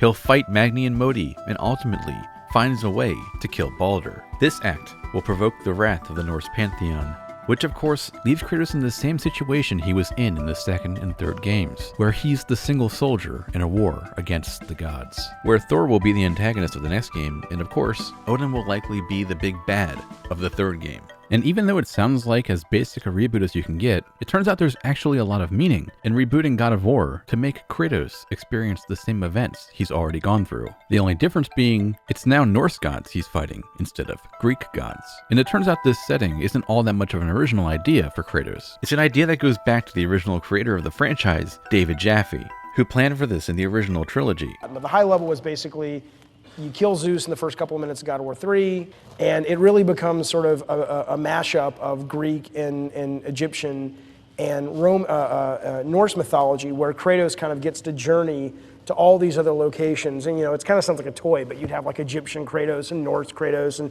he kills Thor and takes the hammer. And while this is a borrowed idea, the way I was describing it to people in the early portions was the sort of Greek games were the Greek era of God of War. Moving on, the next mythological sort of belief system he interacts with will be that era as well, so it became the Norse era of God of War. But we may end up going on to the Egyptian era and the Mayan era, and so on and so forth. So many different eras we can potentially go to. There's still value in Barlog's implementation of this idea, because it still has a lot of potential if it was fully explored. After all, Kratos, in an attempt to flee from the events of the original trilogy, is tragically pulled back into the role of a god killer, in spite of the fact he tried to change. And I don't use the word tragically lightly. I mean it in the sense of the Greek tragedy that comes from the same world as Kratos, where a character is brought down by their glaring character flaw or the will of the gods themselves. The same would be true of Kratos here. He would try to run from his divinely assigned responsibility as a god of war who's tasked with taking sides, because he knows what the world becomes when it's victim to his meddling.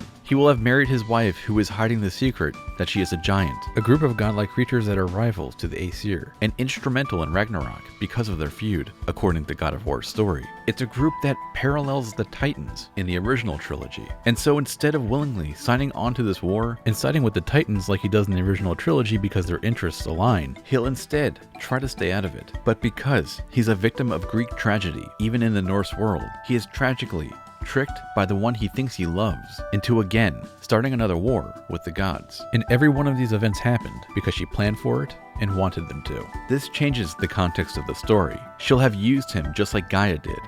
Listen carefully, Kratos. You were a simple pawn, nothing more. Zeus is no longer your concern. This is our war, not yours. But it will have presented so much more meaningfully than Gaia's reveal, because players just like Kratos will have been tricked into this war. All this time, there's been a protection stave around our entire woods. But the stave's broken there. Did you cut those down? She had marked the tree she wished used for her pyre. Why'd she do that? rather than jumping into it head on like they probably did in the last games and like Kratos did in the last games. Cannot move, Kratos. Free me! And surmising this conclusion isn't just my interpretation. The game directly states that his wife used him for war when he's compared to the weapon crafted for the Aesir. Oh, we knew Faye was the last guardian of the Jotnar left in Midgard. That's why we made her the axe. We hoped it could restore the balance of power. After Thor went all breezerk with our hammer. Though in the end, it seems, she chose another path. She chose, well, you. I suppose she figured that was the best chance for the giants to live on. This is what the game would be saying if it wasn't for the father-son story. Faye was manipulating Kratos this entire time. Despite Kratos' best efforts, he cannot be anything more than a god killer, even when he's trying to take on the humble role of dutiful husband. And the player will have gone along with it in an attempt to cement his role as a character who redeemed himself, at least as much as a character like him can be. Because what spreading Faye's ashes would have represented to players is that even the worst of us are capable of changing. At least that would be the goal, until they find out that it was all planned and foreseen to get us right back into the situation Kratos was once in, this time against our will. In other words, this could have been one of the only soft reboots to have a point. Kratos would be repeating the events of the last game because he cannot escape who he is. It didn't matter if he made one final sacrifice for the good of humanity, or stepped off a cliff one last time, even if that cliff represented leaving the realm entirely. His deal with the devil. But to Kratos, victory was worth any price, even his soul. Is stronger than his will to change. And it follows him even here, where he attempts to be a new person. I made a deal with the god that cost me my soul. I'm dangling from the hip of the bloody ghost of Sparta. Do not call me that.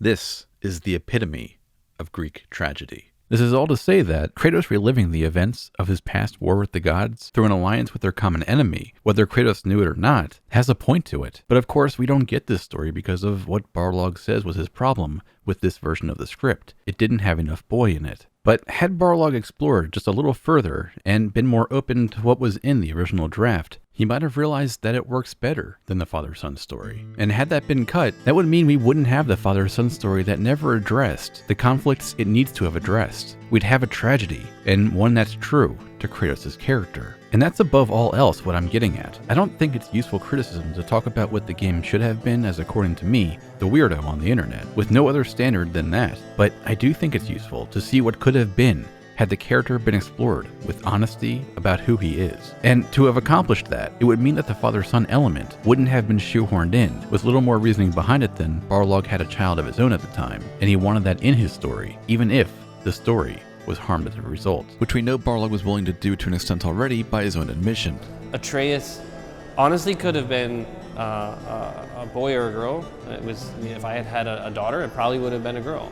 I think for me it sort of worked out for him having a son, as he had a daughter before, and I didn't want to feel like we were playing on the same story beats that we had before. I realize that sounds harsh, and I want to say that Barlog inserting himself and his life into the story like this isn't inherently a bad thing. It's what many creatives do. Yeah, I'm shameless, man. I just put everything from my own life in there. Yeah, no, but I think you have to. You have to draw from your own experiences. It's part of the process. But that's only if they're still being true to the character, and having Kratos raise another child was not. Unfortunately for Barlog, he wasn't charged with the task of taking a character we thought we all knew and having us see another side to him that we had never seen before. It's that he took on the responsibility of making us see a side to a character we already did know, and it's what established him as someone who should never play this role again. Kratos is one of the few characters in video game history who's wholly unfit to become a true father to another child because of his past, and yet that fact seems to have been flippantly dismissed as irrelevant. Becomes a father again. Again, yeah. Yeah, well, for real this time. I think he was kind of a jerk before. And that's also reflected in this story, where the characters bond over the father coming clean to his son about his past, while never telling his son what should matter most to the relationship. What Barlog is struggling with reminds me of another piece of God of War's behind-the-scenes lore. It's about how what was most important to Kratos' character was created in the first place, in a story that David Jaffe recounts. And the way Charlie draws, and I don't know if most artists do this, but I'd never encountered this, where he drew it, but the skin was all white. And it wasn't that it was white, it was like a primer or something. And I mistook that for, oh, you gave him white skin, that's awesome. He's like, no, I got to color him in. And I said, oh, no, don't do that. This is genius.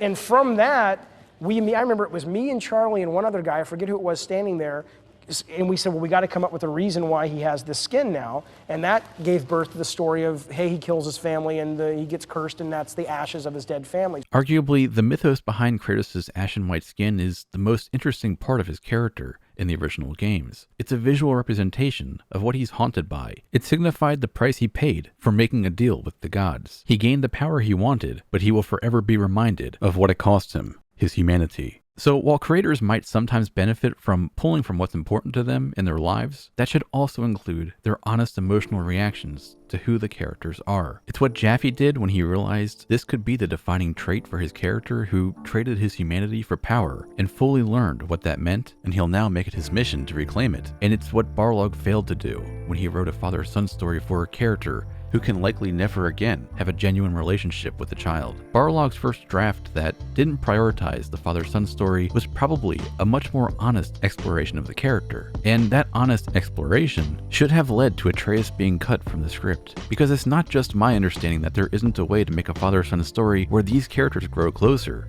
The story's omission of who Kratos really is an admission of that. And had Barlog taken a step back, and if he wasn't married to his preconceived plan for the character, he would have seen that there was an emotional story staring him in the face. This would have left us with a conflict for the Kratos we all knew, rather than a conflict for the Kratos Barlog wanted him to be. Because as much as Barlog wants Kratos to be a character who shares the same challenges and struggles, we're all having kids, you know. Corey's has a son now. That's been a big influence. It's more of the natural evolution of humanity, right? Like we're getting older, right? And we view life differently. But I see the world so differently right now. We needed a reason, I think, for him to change. And I had my son, and there was a shift in me that I want to actually be a better person in some ways. A bit more patient, right? And it's a constant struggle, a journey, just like the journey that he has. It doesn't change the fact that Kratos just isn't that character. And so to make it work, the character we do get is a sanitized version of who he used to be, with a cherry-picked past, and barely any practical advice to give his son because of it. And you do not know me. Does he? Sort of narrative skeleton we have around this is the idea of teaching. How do you know? Of passing knowledge on from parent to child. Watch your tone, boy. Where did you get your fire bullets? Why did you hide them? These are not subjects for discussion. Do not push me, boy. Where he starts to take responsibility. You will honor your mother and abandon this path you have chosen. We don't get to pretend it didn't exist. We don't get to look away. We don't get to pretend that somebody else is responsible. We have to turn around and we have to fucking face it, right? I'm dangling from the hip of the bloody ghost of Sparta. You must never know. Does his son know why Kratos is ash white? No. What are you doing? I have nothing more to hide.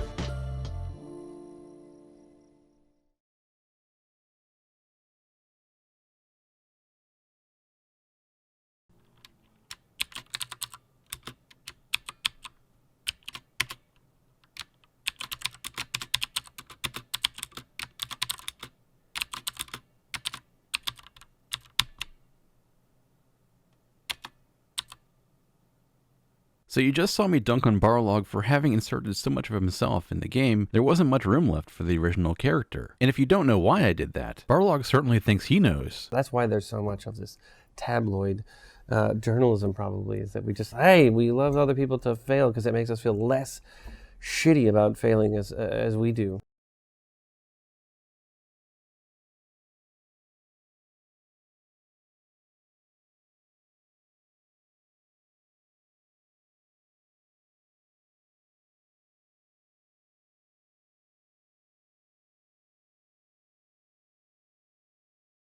Now let's take a look at Barlog's other big idea. Executing a no-cut camera. Because just like how the father-son story suffocates an otherwise solid story through its poor conception and construction, the uncut camera is also a bad fit for a story like this one.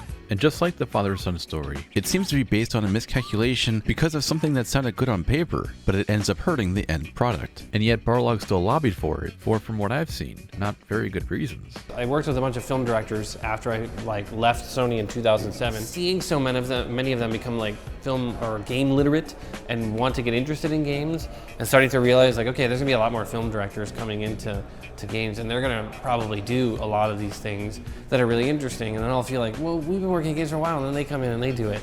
So part of it was a competition, petty, I know.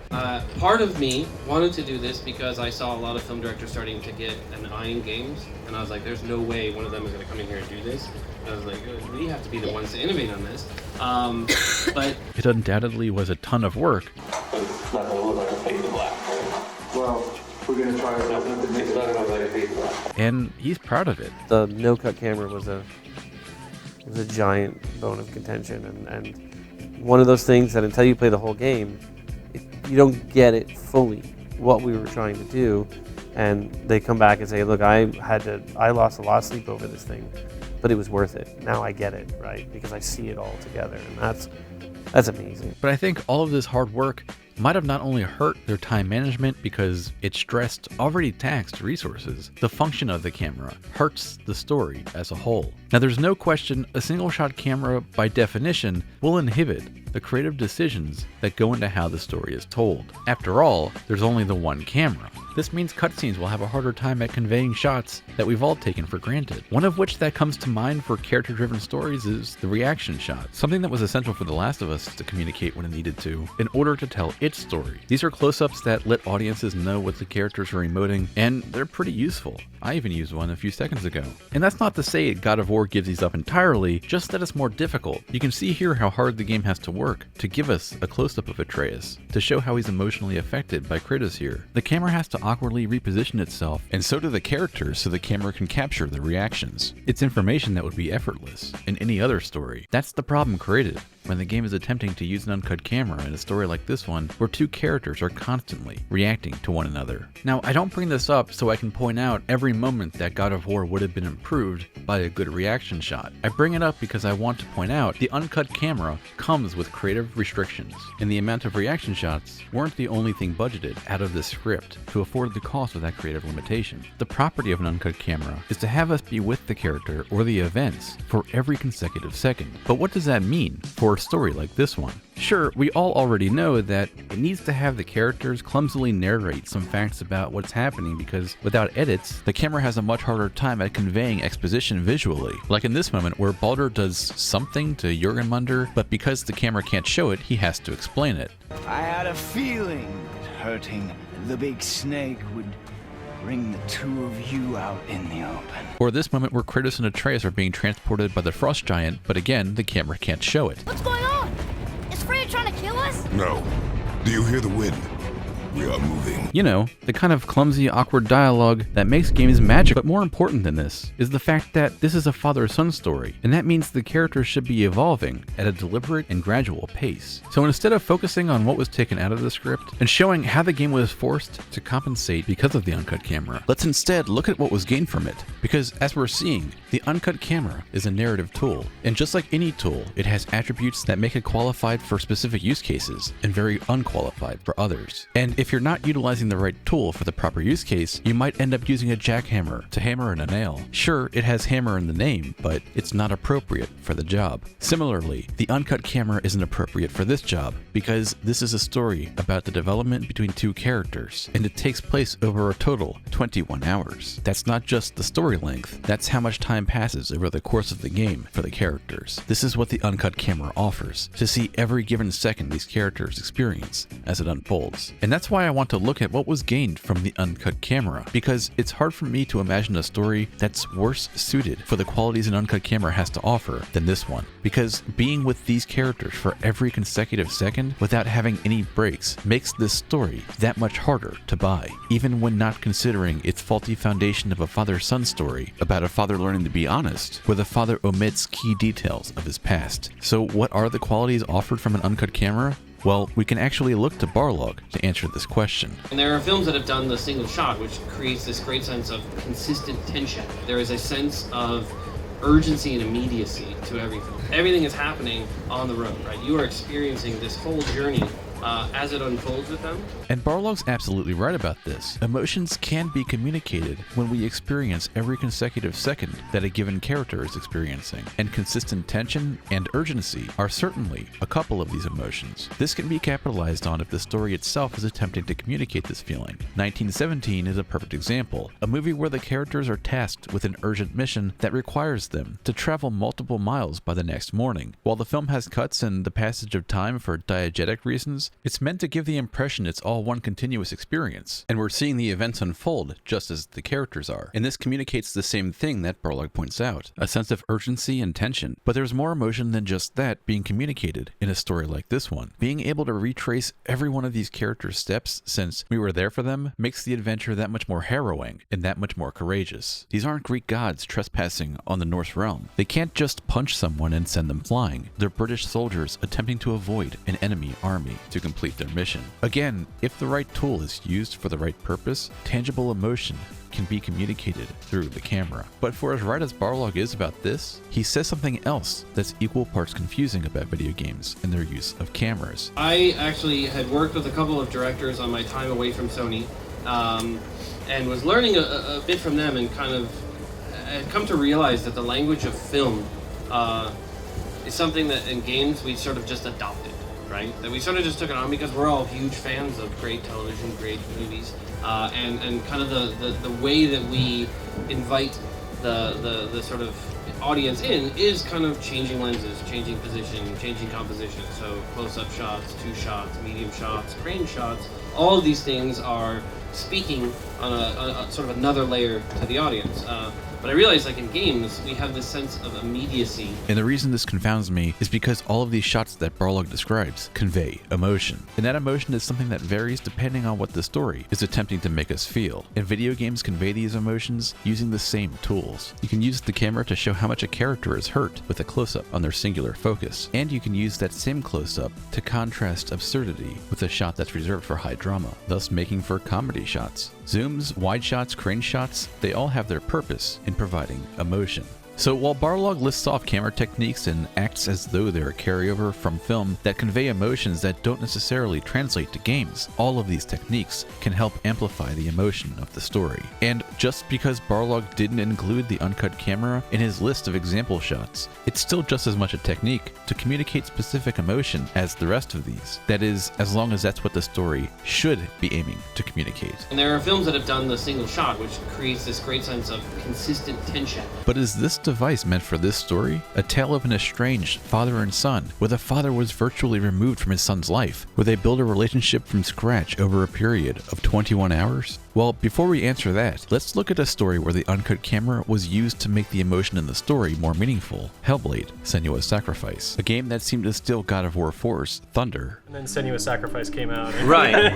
It was interesting because we had gone farther down the road. Like, I swear, they are amazing over there, but I was utterly convinced they had our office bugged. Dang. Because the number of times I was like, I'd watch one of those dev diaries, because I watched every single one of those as they came out, and I'd come out of my office screaming like, who's talking to Tamim? Right, just so frustrated, because I was like, how did they know about this? They're doing a no-cut camera now, what's wrong?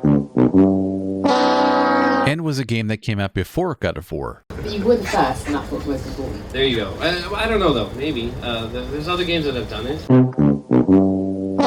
And due to it tapping into what the uncut camera offers, it was much more successful in achieving its narrative goals. Hellblade is a game about a character, Senua, having a mental break. Her quest is to go to hell where she will bring the remains of her dead spouse she wears on her belt because she thinks hell holds the secret to reviving him should she bring him there. She suffers from what is likely schizophrenia, and the game has a narrative reason for who we are as players, as we're just another voice in her head. Who are you?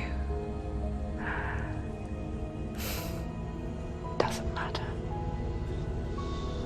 Welcome. And while the game starts off as a story about a journey to perform a ritual on behalf of a recently departed loved one after they have died in a world of Norse gods, with their remains latched to our belt, I swear, they are amazing over there, but I was utterly convinced they had our office bugged. it ends up being a story that's ultimately grounded in reality. As we come to find out by the end of the game, Senua isn't really confronting the goddess Hela, and ultimately it entails the very symbolic ending of her accepting that she must let her loved one go, rather than trying to bring him back to life. But this disconnect with reality that persists throughout the game leading up to this isn't just a device that's used to make us question the reliability of the narrator, to add a level of irony to the events of the story. The fact that none of this really manifested in reality helps us understand the story of a hero's journey told through the context of her mental condition. Senua's continuous battle between light, represented by her mother and her lover Dillion, and darkness, that's represented by her father and Garm, is the story the game is really trying to tell, where the darkness means fear and anxiety for Senua, and the light is relief from these feelings. As we discover on her journey, Senua is tortured by the darkness because her father abused her in an attempt to rid her of her voices, and he did so by literally keeping her in a dark pit. Senua's ultimate journey is about understanding that she was lied to about her voices. She shouldn't be afraid of them or what she was told they portend, because she was told they were a curse from the gods. Instead, her understanding of them as a part of who she is, rather than a curse, is what helped her escape the darkness. Now she is able to find light elsewhere. Even in darkness, the wonder and the beauty of this world never leaves us. It is always there, waiting to be seen again. And stop clinging to the past light that Dillion provided, a light that is now extinguished and gone from her life. Because a life without loss is one without love. The reason I'm getting into so much detail as to what this game is trying to communicate is because her constant struggle between light and dark is communicated through the uncut camera that gives us an insight into how Senua's voices can turn on her at any moment. Come into my shadow. And the end result is, this game is psychologically taxing to play, and that communicates emotion. To play as Senua means we feel her constant sense of horror, and any moment that she's relieved from it, and thus players are too, she can just as quickly return to it. Being aware of how we are constantly and at all times at the mercy of Senua's stream of consciousness for our own emotional state is exactly what the game needs to communicate to make its point. At all times, players are aware that Senua's mind can turn on her at any moment, and even if these dangers only exist in Senua's head, the world potentially turning on her is something the player and Senua are always aware of. This is the entrance to Helheim, and Senua might be a capable warrior, but she's also at the mercy of her mind that can turn on her at any moment. And this is what the uncut camera provides, the ability for us to see exactly what's going on in Senua's stream of consciousness. It makes us emotionally aware of how Senua's mental state is dependent on what's fed into her consciousness, and her consciousness is out of control because she's afraid of it. This is how the game communicates what Senua is feeling to the player. They're constantly aware that, as bright as a moment may be for Senua, the coming moments can be just as horrific. And being unable to break from that constant sense of awareness is why this game benefits from that feeling of urgency and tension. This is why it matters the game uses cuts sparingly and only diegetically. To make this one continuous journey for Senua is to show all the horrors, anxiety, and pain she endures. And the only reprieve from this constant threat is when she loses consciousness. Look at you. A warrior. Worthless. Weak. Pathetic. Go on. Feel sorry for yourself, because there is no one left to do that for you. Everywhere. What's that? Take it. If you're too much of a coward to fight, then end the suffering. Broken and lost. Just like your soul. Come on. There.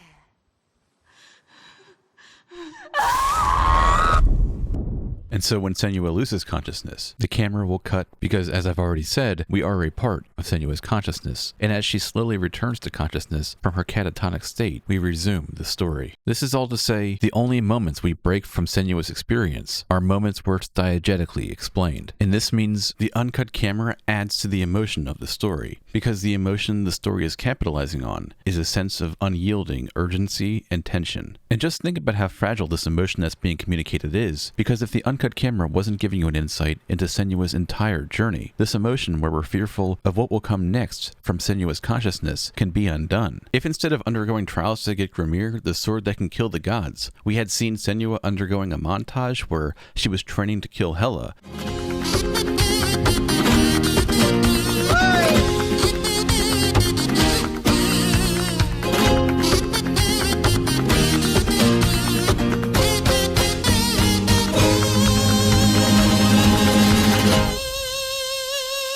the uncut camera would have lost its effectiveness. Now we'd feel as though there are breaks for Senua's mental state, because we get to take a break from it as players, and Senua has to deal with this on her own. Now we'd feel as though we aren't playing in constant fear of her mind turning on her because she just went through a lot of growth undisturbed, meaning she can presumably do this again, and the stakes end up being a lot lower. This would break us from the larger narrative that we are a part of Senua's consciousness, just as much as it would break us from the horrors of her experience. And that's because the uncut camera is the right tool for this job, and a montage is the exact wrong tool. Conversely, however, let's get back to a game that got this exactly backwards. In fact, a development montage alone could have done more for God of War 4 than any single cinematic device for this game. And that's because what this game needs more than anything is to show time passing as these two estranged characters grow closer over their shared experience. And giving the feeling that time is passing is exactly what the montage offers. So whether those edits come in the form of a montage or just well-conceived fade-outs, what really matters is the principle of what I'm getting at. The story needs to show time has passed for these characters without the audience present, because there needs to be something to establish these characters have time to let their emotions simmer. Because again, this is a character story, and that character story requires growth, not just change. The lack of a need to communicate urgency is even more apparent when we consider the characters embark on this main quest that might just be the least urgent thing possible: grieving, something that we all know takes time depending on the person. Had the characters established that their emotional state was deteriorating because they hadn't yet spread phase ashes, now the camera would have been capitalizing on something the narrative was trying to communicate, a sense of urgency. But we don't have that in God of War, which means the narrative isn't intending to communicate a sense of urgency. In other words, phase ashes don't need to be spread as soon as her body was burned. And this lack of urgency isn't only implied in the quest, it's something the characters will go on to outright admit after Atreus is in his own head after killing a man. Atreus, the chain. Jane. Right. Then we will go home, boy. What? To give up this easily. So close to the start. Wait, no. I'm not giving up. I can do this. So if they can literally turn back, this is the opposite of urgency. And this isn't just an idle threat. In fact, at one point, Kratos needs to be talked into finishing this quest. She wanted us to spread her ashes on the highest peak in all the realms. Oh, then you've come to the wrong place, little brother. The highest peak in all the realms is not here in Midgard. It's in Jotunheim, realm of the giants.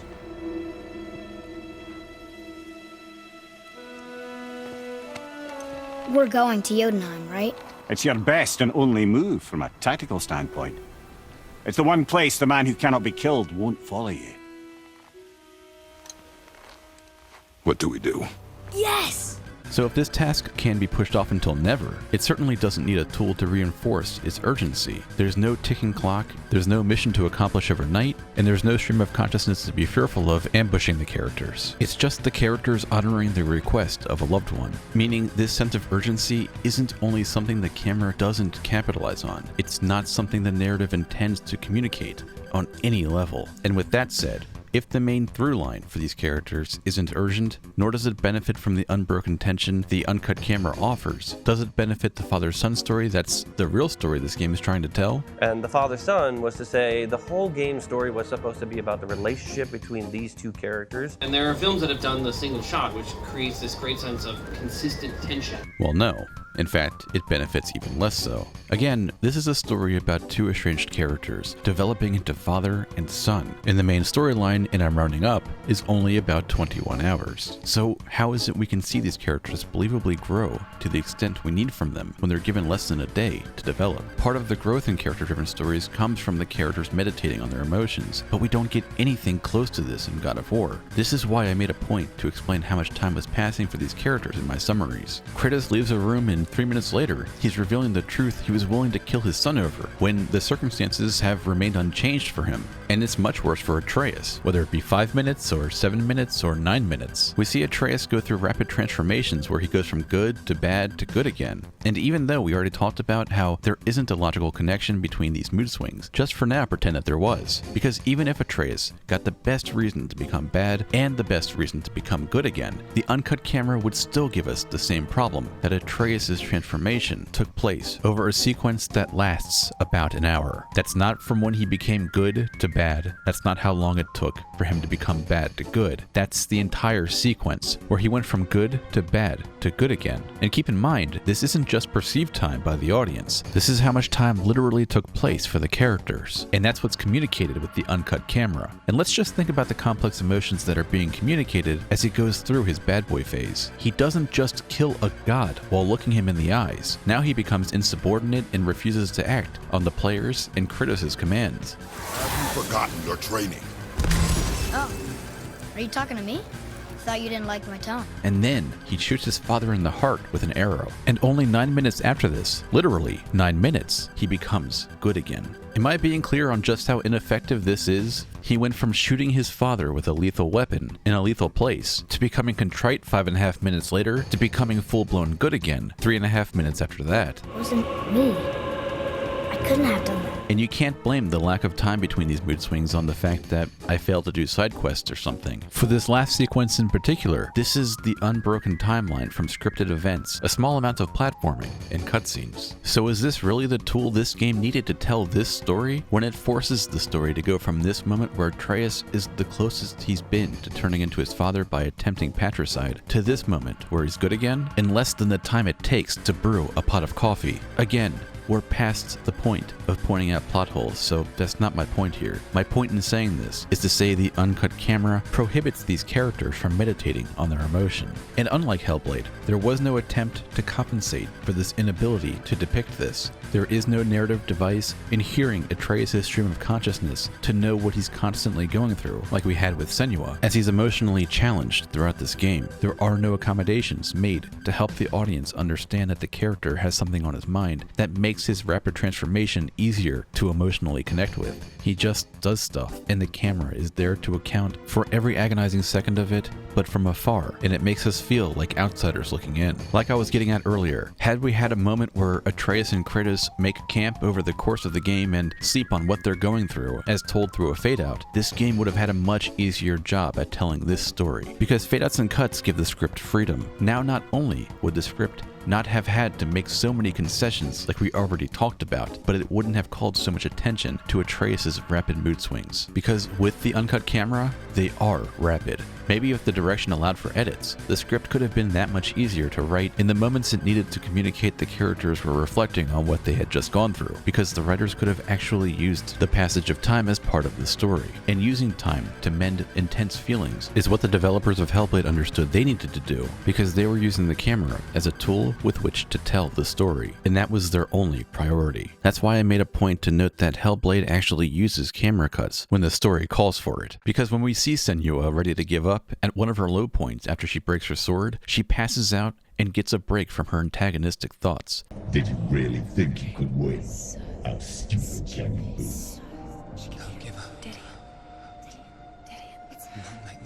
This fade-out implies time passes, and it makes her change in emotional states easier to digest. She's not just switching from emotional extremes because the story needs her to. The story is allowing for Senua to have a period of rest from her thoughts that are saying horrible, self-defeating things to her. And that period of rest is what allows her to hear Dillion break through and give her a reminder of why she's on this journey. And so now, this is a game that can no longer say that it has an unbroken camera all the way through every event in the game. But you were the first, and that's what's most important. There you go. I don't know though, maybe. There's other games that have done it. I think we're the only ones that have fully done it throughout the whole game, right? So there's zero compromise of nothing. So the camera always moves wherever it needs to go. But that means it's also a game that uses the camera to benefit its story as needed. This is something that The Last of Us was aware of just as well. You can't make these two characters who don't have a relationship with each other I want Joel to watch over her. Whoa, I don't think that's Bullshit, the I'm not best going idea. with him. bond over the course of less than a day. Come on, baby girl. We need to see the relationship unfold over a period of time, and that's what we get when the game separates the events into 4 chapters that communicate these events are taking place over the course of a year. So when we next meet the characters after a new chapter begins, we don't need to know what drama took place between chapters to understand they grew closer. Characters growing closer by sharing experience over long periods of time is implied, and that goes for any characters, not just Joel and Ellie. This is what makes it make sense when they start to open up to each other at the beginning of a new chapter. You ready to see dear old brother? I'm just ready to get there. You nervous? I don't know what I'm feeling. Because what The Last of Us is aware of, and what we might not be looking for, but we're emotionally aware of as well, is growth and development take time. And the passage of time is something that God of War arbitrarily and needlessly restricts with an uncut camera. So again, not only is there no perceivable benefit from an uncut camera in this story about 2 estranged characters growing and developing into their roles, the inability to communicate that actively harms this story. And the tragedy here is Barlog is aware of his story's shortcomings, but he doesn't link into the camera. Atreus' sort of moment of ego, right? He goes through that period of time where he starts to realize, like, we're gods, like, this is awesome, I can do whatever I want, right? No, in a real human life, that takes a few years to develop, right? You go through a lot of stuff. You start to lose connection with reality simply because you start to believe your own hype. And we didn't have that kind of time that it really would take, but we did have a lot more time than was allotted in the game. That was a section that we ended up cutting a good 2-hour time. So there would have been about 110 minutes, maybe, probably to be fair, of Atreus kind of getting more and more of, as we call it, jerk mode. But if you kind of beeline exactly where you're supposed to go, you end up accelerating through that, and it does feel very abrupt. It's something we saw the whole time, but realized there's just nothing we can do. Because that I would absolutely love to have gone back and fixed. I don't think we needed years like Barlog suggests, but I do think we needed some amount of time to have passed for the characters off screen. Characters meditating on their emotions is a critical plot point if they're going to have mood shifts, especially mood shifts this extreme. And an uncut camera makes that exceedingly difficult for the story this game is trying to tell. And when Barlog had to choose between sacrificing his uncut camera or offering a sense that there was a passage of time through edits or other filmmaking tools, because the gameplay itself no longer had time to communicate this, that was a section that we ended up cutting a good 2-hour time. He chose to stick with the uncut camera. And the only reason I can think for why he would do this is so he could say this. There's other games that have done it. I think we're the only ones that have fully done it throughout the whole game. So unfortunately, the best reason I can come up with for why this story was told with this camera is Barlog had this idea for a long time, and he genuinely wanted to beat other people to it. So part of it was a competition, petty, I know. But Barlog did it at the expense of the character story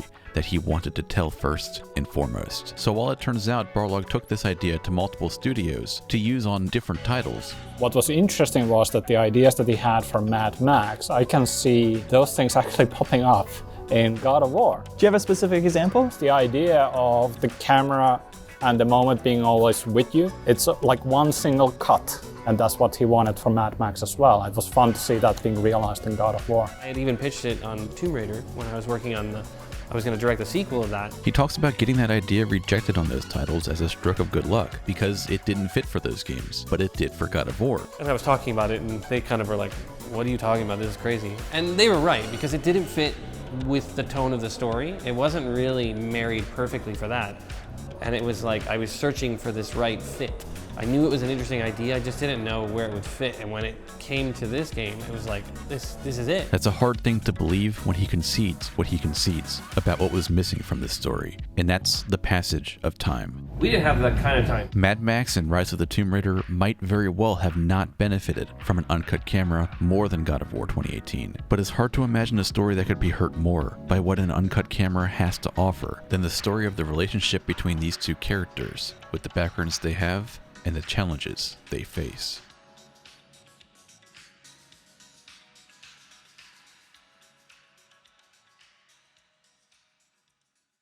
So hopefully by now you're seeing the same pattern I'm seeing. There were some ideas that were shoehorned into this game, and just because they were ambitious and well-intentioned, or they even came from a place of genuine inspiration, doesn't mean they necessarily translated to this game to communicate the emotions it needed to communicate. And instead of accepting the fact these ideas don't work given the character or the kind of story it's trying to tell, these ideas were instead kept in. And the character story, the main story this game was attempting to tell, lost its emotion and substance reasons, because these ideas didn't fit. That goes for the plot, that goes for the camera, and because this is a game, we're going to find that this goes for the gameplay as well. Now, don't get me wrong, the gameplay as its own thing can be very enjoyable, and in its strongest moments, where it takes advantage of its mechanics that are meant for one-on-one fights, and close over-the-shoulder camera like it does in the Valkyrie fights, this game is an absolute pleasure to experience, and I'm fine with saying that without caveats and as genuine praise for the game. But as many of you who are familiar with the channel know, I'm not as interested in this aspect of games as I am interested in the game integrating its gameplay into the story, because like I said 100 some minutes ago, gameplay is the unique way in which this medium communicates emotion in its stories. For those who aren't necessarily clear on what I mean by this, we can actually use God of War 2018 as an example, because it does integrate its story into its gameplay in the Leviathan acts. After all, the idea to make it have the same ability as Thor's hammer to return it to its owner supports, through gameplay, this idea that it was meant to balance out the power that was given to the Aesir. That's why we made her the axe. We hoped it could restore the balance of power. After Thor went all breezer with our hammer.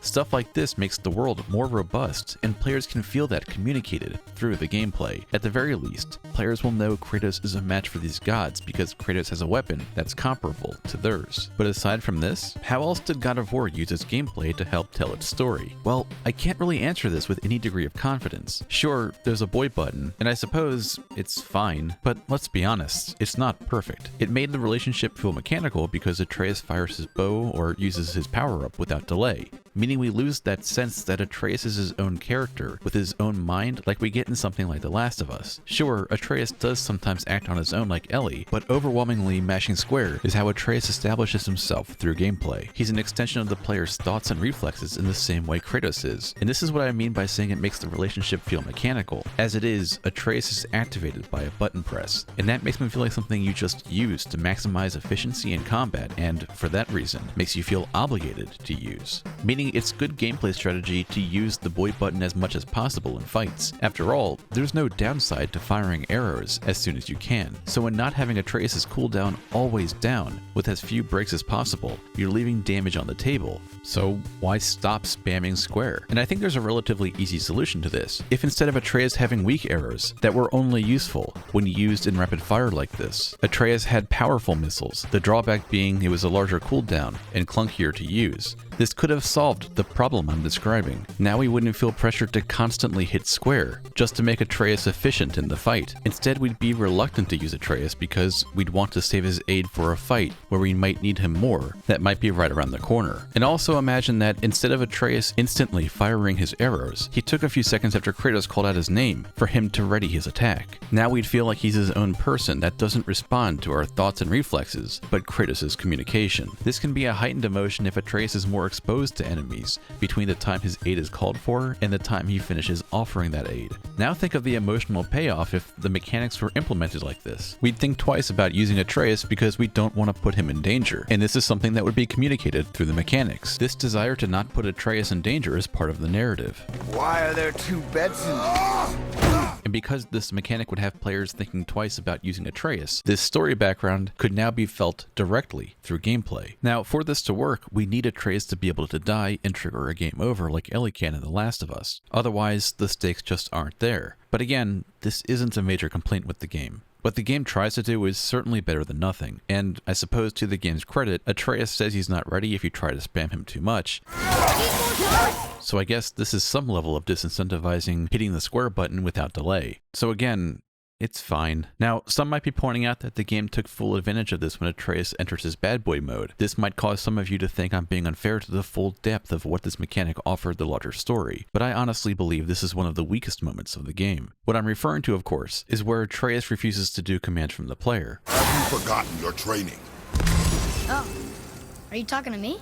Thought you didn't like my tone. But again, while I would love to praise this idea, that's hard to do when what it communicates makes me feel the same kind of frustration I feel when my electronics start to malfunction. It gives me the urge to bang on it, not parent it. And that's partly due to the mechanical nature of the relationship as communicated through the gameplay that we just discussed, where we used Atreus as a tool to maximize efficiency rather than Kratos' son. But I think the real responsibility lies with the fact that, like we already talked about, there is no source to trace this mood shift back to. Had we known that Atreus was only acting this way because Kratos is asking for it. By failing to be honest about the relevant parts of his past with his son, we could have had a much easier time accepting Atreus' insubordination. Now we could connect his hostility to Kratos' failure as a father. But when it just happens out of nowhere like this, where the story is just having things happen because the larger plot needs it to, the gameplay isn't capitalizing on the emotion the story is communicating. And that's because there is no emotion to capitalize on other than bewilderment and confusion, the result of which translates to frustration. So taking away our ability to use the boy button might communicate his insubordination, but it also calls attention to the fact there is no solution to this because there's no apparent cause for it either. The result is it makes it that much harder to ignore that it's up to the writer to decide this story beat is over for the button to work again. This'll be easy. We're off! And finally, it's worth noting there's the bit at the end where Atreus and Kratos are working well together, and I also think this too is fine. But again, I'm still frustrated by the fact I can see this being so much more effective if there was a logical connection to Kratos' fatherhood and him learning how to work better with his son, and his son learning how to work better with his father. But without the story doing the required work in the first place, this is again not capitalizing on emotion established in the story. Why are Kratos and Atreus a good team now? Oh right, because Kratos yelled vague demands at him, and Atreus for some reason listened this time. This will not stand. Glad that happened and they're able to collaborate on QuickTime events now. The point I'm getting at here, and the overall theme of what I'm getting at throughout this video, is the story is the foundation for story-driven games like this one. And if the story is off, that is, if the foundation is off, the game can try and implement interesting ideas to deliver on the story's telling of it, but those interesting ideas won't communicate any emotion. And without emotion, you don't have a story, you just have things happening. This is God of War's biggest problem. The failure of the narrative to help us feel emotion in the first place makes it so the plot, the camera, and the gameplay have no emotion to amplify. This is true of the father-son story, and it's also true of the larger themes going on in God of War, because the themes this game is getting at don't support the core gameplay of God of War, nor the spirit that inspired it. And as we're going to find by the end of the next chapter, this game contradicts everything the first game meant, and the stage for that is set here. Welcome to Alfheim, gentlemen. Because while I initially thought this sequence was a digression that didn't have much impact on the larger story, it turns out the premise behind Alfheim is a microcosm of what's wrong with the larger game and story. And that idea in question is the game's self-loathing for what it is. Because the problem this game has is Kratos is a God of War, a role where he gets to weigh in on whose violence leads to victory. And from that point forward, throughout the rest of time, whenever men rode forth to battle for good cause or for evil, they did so under the watchful eye of the man who had defeated a god. They were driven forward by Kratos, the mortal who had become the new god of war. So from the character's origin, he was practically the perfect character to enact the extreme violence the mechanics have us engaged in. His brutishness is a response to the anger he feels, and that anger is all you need to know to drive the story forward and have us feel the gameplay is part of the story. Because at its core, the original God of War is a revenge story, so all you need to tell that story through the mechanics is a means of executing that revenge. So introducing complicated moral discussions where there's a consistent awareness of a tug and pull on whether or not Kratos' actions are justified isn't meant for this game or this character. This is violence that's visceral, and in that sense it doesn't benefit from serious consideration on the long-term consequences of his actions. All you really need is an emotional reason to be invested in this war, like you want revenge on a god for doing something like tricking Kratos into killing his family, and an emotional reason like that single-handedly justifies the violence. And justification really is the key word, because if you do introduce ideas that call into question the justification behind Kratos' actions, now the combat becomes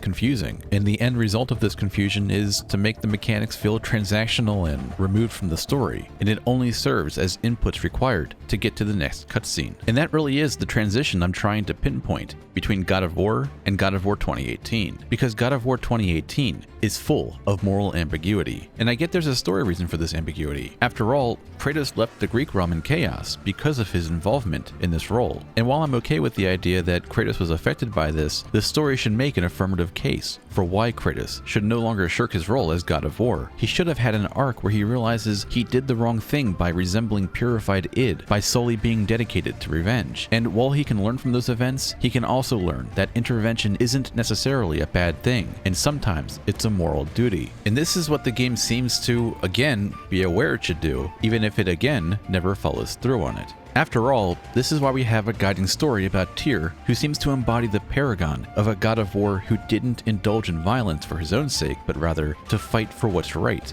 I wish I had known I was a god in Alfheim. I wouldn't have felt so bad about killing so many elves. Just knowing we're gods makes me feel so much stronger. Maybe you feel a little too good right now. With power comes a big choice, lad.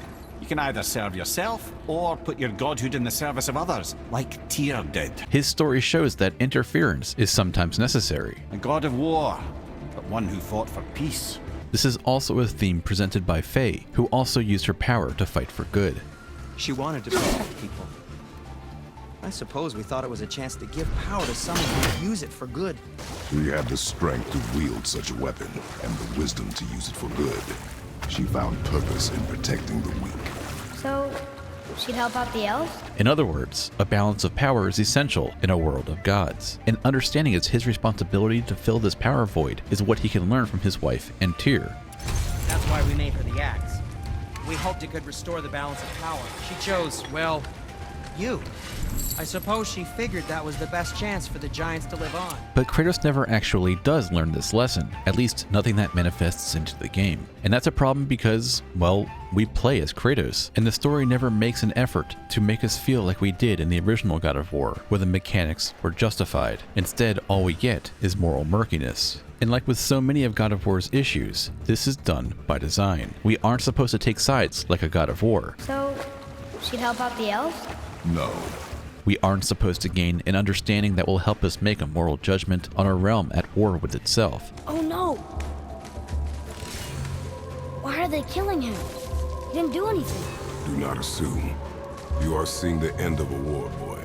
You do not know what led to this moment. But he didn't even defend himself. That was his choice. The entire story of Alfheim keeps us at arm's length on purpose, so none of that information is provided. And like I said, this is a problem for a character like Kratos, because the premise behind Alfheim being rigidly committed to this idea of moral neutrality, where we aren't supposed to feel good about indulging in the gameplay, has an effect. And that effect makes the gameplay emotionally neutral. This part of the game especially wants to make you feel bad for your actions, and while I agree that it's so poorly communicated that it was hard to see, it turns out that we can objectively say this was the intention of Alfheim. And if it sounds like I'm reading too much into this, I'm not. Now, stay with me here because I don't have any footage of Barlog incriminating himself, so you'll just have to take my word on this. But it turns out the story this area contains is totally ripped off from an episode of Stargate. Totally ripped off of Stargate. Oh yeah, turns out I do have that footage. What Barlog is referring to is an episode from Stargate SG-1 called The Other Side, and as he describes, it plays out fairly similarly. They gate in to one side of a war, and only discover later that that's the wrong side, right? So that they think they gate into the victim's side, and they hear this victim's type story, and then as they're sort of seeing what's going on in the rest of the world, they realize like maybe these are the bad guys, right? Just like in the episode, we have people asking for help. We are under attack. I must return to the war room. Please, help us. The characters intervene in an attempt to help.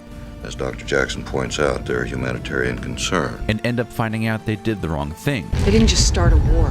They were trying to exterminate them. It was his vision.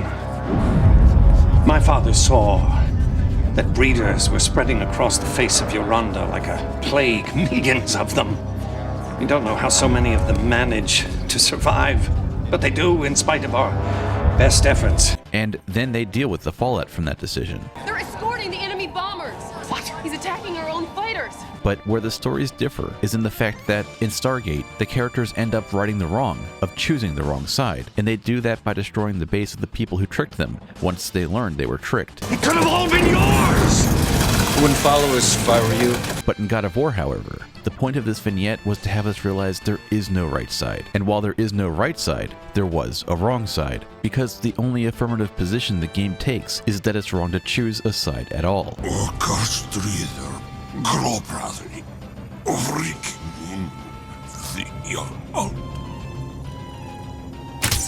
No, that can't be. What did it say? That we made a grave mistake.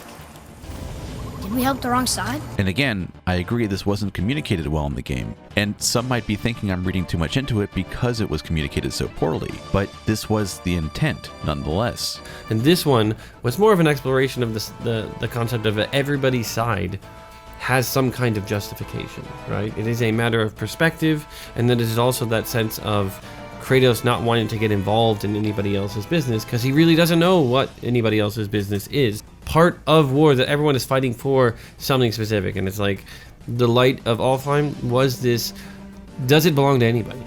That's the question that is the larger thing, is that does it belong to the Light Elves? Does it belong to the Dark Elves? We don't make that determination, and through that process it is everybody making the judgment of like, do I like these characters or these characters? Maybe I think they're okay, and then you find out maybe I did make the wrong decision. What I wanted, and I don't know if we achieved that, was that sense of that you sort of feel just, and then when that happens you go, dude, why did I choose this side over that side? This is why Kratos says what he says about not getting involved. You do not know what led to this moment. But he didn't even defend himself. That was his choice. He's supposed to be addressing the audience as well as Atreus, because the moral of this area is that a god of war like Kratos shouldn't get involved in this war because we lack the ability to make moral judgments, and the game tells us this outright. No, that can't be. What did it say? That we made a grave mistake. She found purpose in protecting the weak.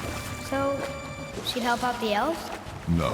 In other words, it's what we were talking about was the exact wrong thing to do for this character. Because once Kratos' actions are seen as inappropriate, we have the exact opposite effect of what we had in the original title. Now the gruesome, gratuitous combat is no longer seen as an enforcement of Kratos and the player's desire for revenge or any other cathartic story goal. It's instead seen as something that shouldn't be used in this situation. And so, what does that do for the combat when we're forced to use it to advance the game? Well, it does exactly what we were talking about would happen if we introduced any kind of element where Kratos' actions were mired in moral ambiguity. It makes them compartmentalized from the story. And that means we're just pressing inputs for Kratos to get from cutscene to cutscene, and players are removed from the events of the story as they make their way through the gameplay, meaning these enemies are no longer enemies. They're just jungle brush that we cut down to remove from our path. And that's because we have no choice in the matter, not just in the gameplay, but whether or not we're even emotionally invested. There's no history of this war that helps us take a side one way or the other in the first place. Kratos simply starts by saying they shouldn't take sides, and that's the furthest the game goes in attempting to get us emotionally invested. He didn't do anything.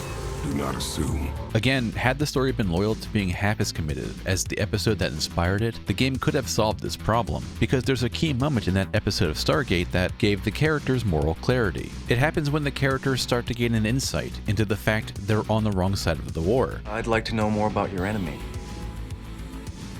Is this part of your bargaining process, Colonel? And instead of giving up because making assumptions is wrong and resigning themselves to stay out of things, they actually decide to learn more before making an informed decision. We're gonna have a look around first. You ask questions. Lots of questions. Which of course is something we could have done in God of War, but the story never makes any attempt to explain why the characters don't, because Kratos as a character unilaterally decides he wants to stay out of things. And again, this is seen as the right thing to do by the director. The Light of Alfheim was this, does it belong to anybody?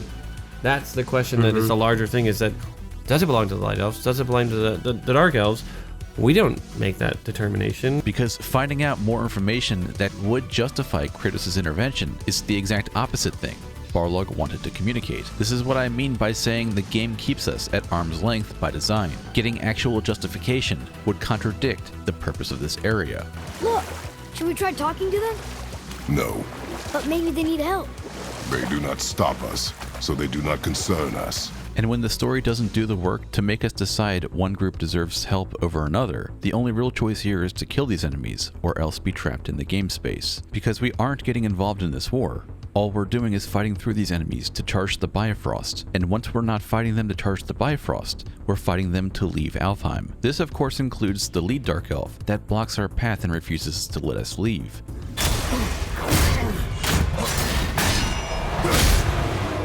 And then after forcing Kratos and Atreus to defend themselves, he confoundingly says that they chose the wrong side. No, that can't be.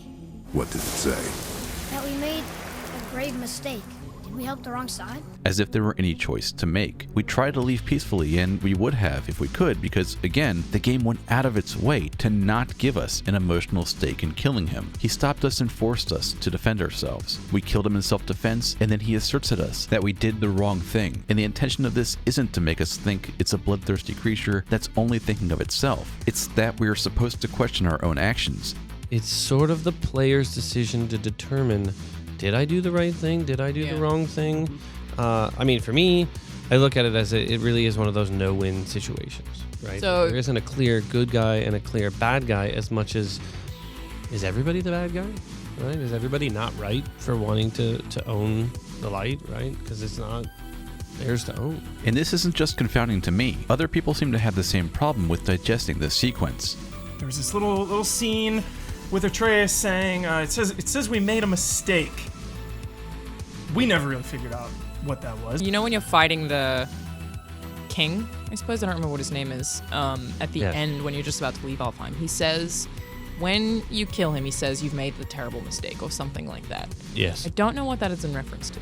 And this really is the problem with what Barlog is trying to communicate. The gameplay, whether he likes it or not, has something to communicate to the audience just as well as the dialogue does. This was true in the original game, where it was meant to make us feel the catharsis Kratos felt when he got revenge. And it's true of this one, that's just as grotesque and violent, and yet the story resents that fact. And once the story is in conflict with what the gameplay is about, and therefore the gameplay is in conflict with what the story is about, well, the audience isn't going to internalize it in any meaningful way. And what you're left with is gameplay that calls for button presses that allow players to advance the story, not have a stake in it. Now let's just ignore the poor execution in making us second guess ourselves, where the main villain of the area tells us we did the wrong thing by not letting it kill us. Let us also ignore that we have no understanding, and the game never attempts to make us enhance our understanding that what the Dark Elves are doing is good or bad or anything else. Let us now shift our focus to the larger issue, that all we just talked about, where Kratos wants to stay out of this war, is the opposite of what the character should be. Because even if this was done well, and we did have a stake in this war, we're still left with the problem that the story condemns that kind of thinking. And now this is a story where a god of war abdicates his responsibility as a god of war. And this is a real problem for the game.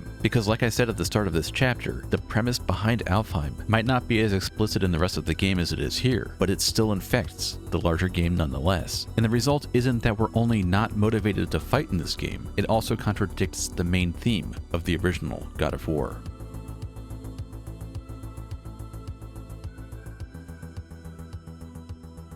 Let's begin with some common ground, because we can almost all agree that a problem with this game is the boss fights. In fact, God of War did such a bad job with its boss fights, it makes me wonder if the game has taken them for granted. Because boss fights aren't just stronger enemies, they represent a ludic climax. And when they are used as a ludic climax to accompany a narrative climax, they can single-handedly demonstrate what makes this medium so powerful. This is, again, what we get from Ares in the first God of War. Because like we already talked about, using the mechanics to exact revenge on him is what makes this conclusion as satisfying as it is. Should Kratos fail, he will fail to exact revenge on someone we all agree deserves it. What's worse is Ares hasn't yet faced justice for his crimes, so if he defeats Kratos, it will add insult to injury, meaning the narrative stakes are high, and because these stakes are so high, Ares turns out to be the most challenging single enemy in the game. Due to these reasons, the gameplay and narrative are in a climax together. And I get this sounds simple, but games don't always do what I'm describing. Hell, even God of War 1's other bosses, the Hydra and the Minotaur, don't give us this narrative climax I'm describing. Sure, they represent a ludic climax, but if Kratos could walk past them instead of killing them, he probably would. That's because we don't have a narrative reason to kill these bosses. But what really matters here is God of War 1 gets its main boss fight right. This is a game where we use the combat mechanics to conquer conflicts, and Ares as a narrative conflict is established very early in Kratos' adventure. God of War, I haven't forgotten you. For what you did that night, this city will be your grave.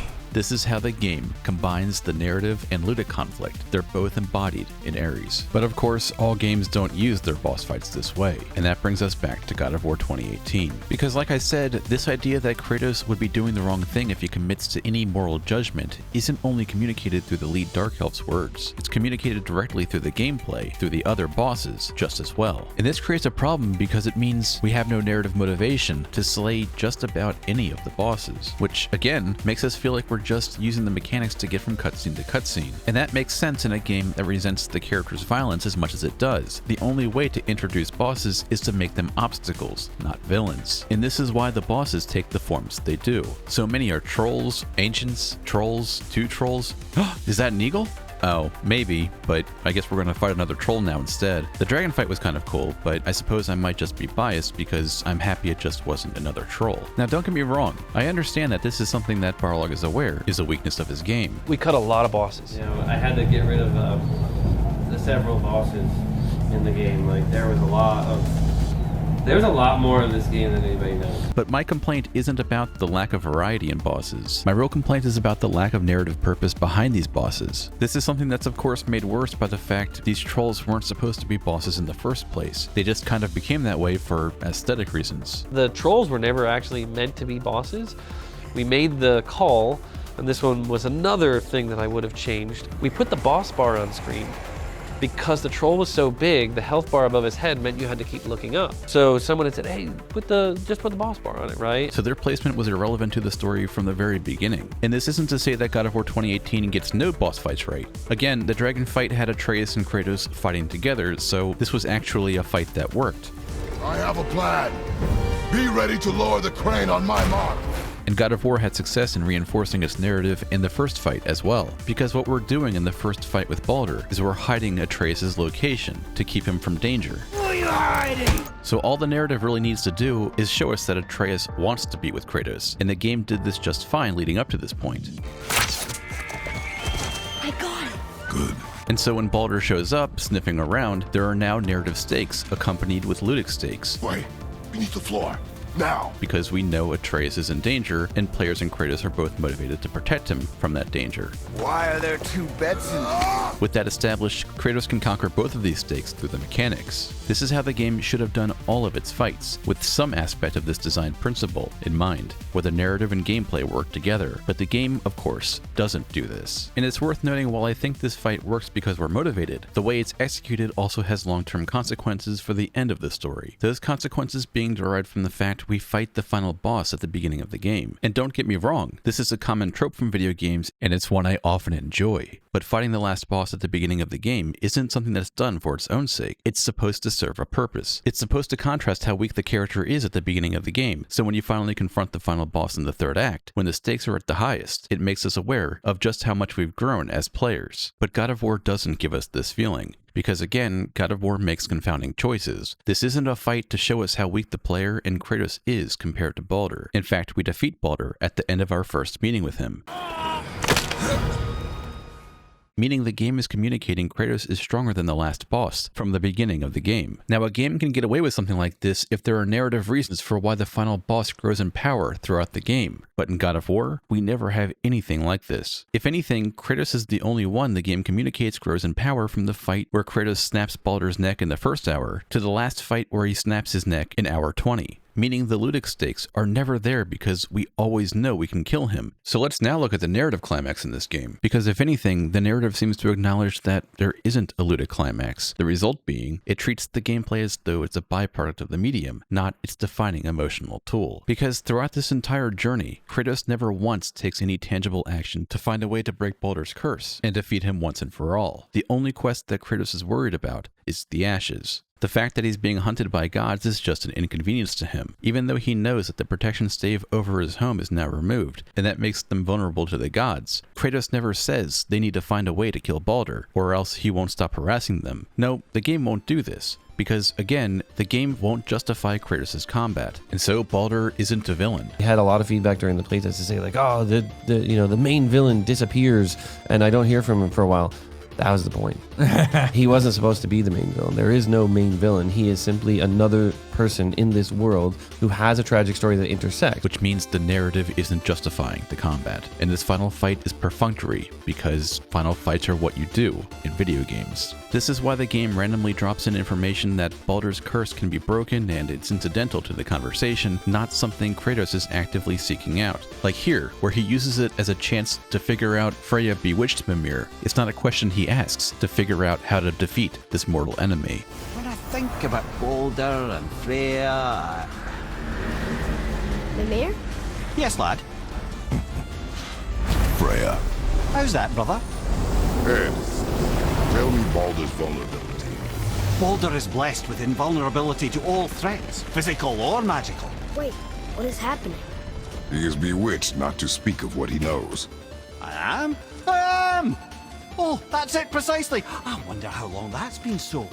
Since she had my head at her mercy, back when I figured out Baldur's weakness. Come here. Yes, lad? You just said you figured out Baldur's weakness. Did I? Enough. This means there is a way. If he troubles us again, we will find it. And this is why Baldur accidentally makes himself mortal again through a Rube Goldberg-like contraption of plot devices. What are these? Braided mistletoe arrows, straighter than Heimdall and perfectly weighted. Thanks? Broken quiver will slow your draw. Pain we endure. Faulty weaponry we do not. I won't let you hurt him. No, boy. Fine. Stop! Not my blood. And the reason why the antagonist has to do this dirty work is because the protagonists were never interested in discovering this for themselves. And that's because the narrative is isolated from the gameplay. The characters are just slowly going about their journey to spread face ashes. And if they stop the gods who are harassing them in the process, that's gravy. And again, this creates the problem I was describing in the last chapter. The gameplay is compartmentalized from the story because the story doesn't justify the gameplay. And this removes the emotion from the gameplay. Kratos doesn't want to fight from the beginning of the game. You do not want this fight. To the end of the game. This path you walk. Vengeance. You will find no peace. I know. He never learns from his wife that fighting is sometimes necessary, not for his own cause, but for a cause that's greater than him. She was a special woman. She wanted to protect people.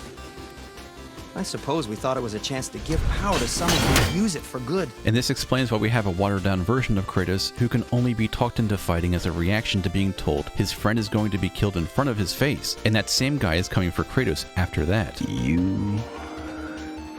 I'll deal with you later. But family first. In other words, Kratos is a static character who never changes. He's the same Kratos who told Baldur to walk away in the beginning of the game, just as he's the same Kratos who told Baldur to walk away in the end of the game. Meaning the game never has Kratos learn from his wife and Tyr that some causes are worth fighting for, and those causes are bigger than the individuals who face them. And that's because there is no cause for Kratos to get behind throughout this game. Because again, taking a side is something this game doesn't want Kratos to do. And this inability to justify the combat does more harm than just compartmentalize the gameplay and story like I was talking about. It contradicts everything the first game meant. Because as I've been alluding to, God of War 1 has something to say, and I get we've already gone over all the big picture summary in God of War 1. Ares tricks Kratos into killing his family, so now nothing will hold him back. Now, with your wife and child dead, nothing will hold you back. And Kratos gets revenge on Ares and takes his throne. But let's look a little deeper into this and see the actual meaning behind these events. After all, it's true that Kratos got caught up in the power that was given to him by Ares, but it's worth noting that once Kratos lost his family, he abandoned Ares in his goals. With that act, Kratos knew he could no longer serve his master. He had but one calling now, the death of Ares. He would murder the god of war. And in that sense, you have the game's defining contrast between who Kratos used to be and who he became. He was once in pursuit of power and was willing to ignore his humanity in the process. And after this defining moment, he understood that his humanity was more important to him than power. Further supporting this is the fact Kratos didn't just make this choice to turn on Ares after he learned Ares wanted to kill his family in the future. He made his decision to turn on Ares after he had already done the deed. Meaning even though Kratos had already made the ultimate sacrifice for power, he could at least find comfort in continuing to abuse that power like Ares wanted him to. But Kratos rejects this. He chooses to honor what was left of his humanity by getting revenge for his family. And this is where the combat comes into play, because as we're all aware, God of War 1 fully embraces its over-the-top combat. And this matters because in addition to making us feel the narrative stakes are affected by the ludic stakes, which allows for players to become emotionally invested in the outcome of the fights, it also allows for us to engage with the meaning of the text through gameplay. This is because the story I just described can be interpreted through the lens of Nietzsche's The Gay Science, because he too wrote about humans killing God and applying their own morality to take the place of the assigned morality committed to us from the divine realm. And this is why the story puts such an emphasis on the fact Kratos began as a mortal when he killed a god. Whenever men rode forth to battle for good cause or for evil, they did so under the watchful eye of the man who had defeated a god. They were driven forward by Kratos, the mortal who had become the new god of war. There's power in Kratos' humanity, and this is what elevates him to the realm of the gods. I remember how you saved me that night. I was trying to make you a great warrior. You succeeded. Where he literally kills and takes the place of the god of war and uses his own moral judgments to decide the future. This is exactly what Nietzsche is getting at, and the exact message of God of War 1. We kill a god and take his place because we reject his moral reasoning. And that's why keeping the morality of the story simple is important. All we need is the emotion to drive us, because presumably we're on board with the motivation behind Kratos' revenge. And as long as we're on board with that aspect, that means we're willing to reject the top-down approach to morality that the divine world demands from humans. This is what we're doing in combat. We're literally killing a god to reject divine command, and we replace it with humanity's insight into morality. This is an idea that's also paralleled in the environmental storytelling of the world, because we're introduced to the character Pathos Verdes III, who built Pandora's Temple, the main dungeon we spend most of our time in God of War. And as we make our ascent up the temple, we learn that the same Nietzschean premise is the soil for his story as well. For he too was a character who began as a loyal servant to the gods. This is why he builds his temple. But as he learns more about the gods and spends more time serving them, the more sacrifices they ask of him, without any concern for his humanity. This ends up with him losing his first son,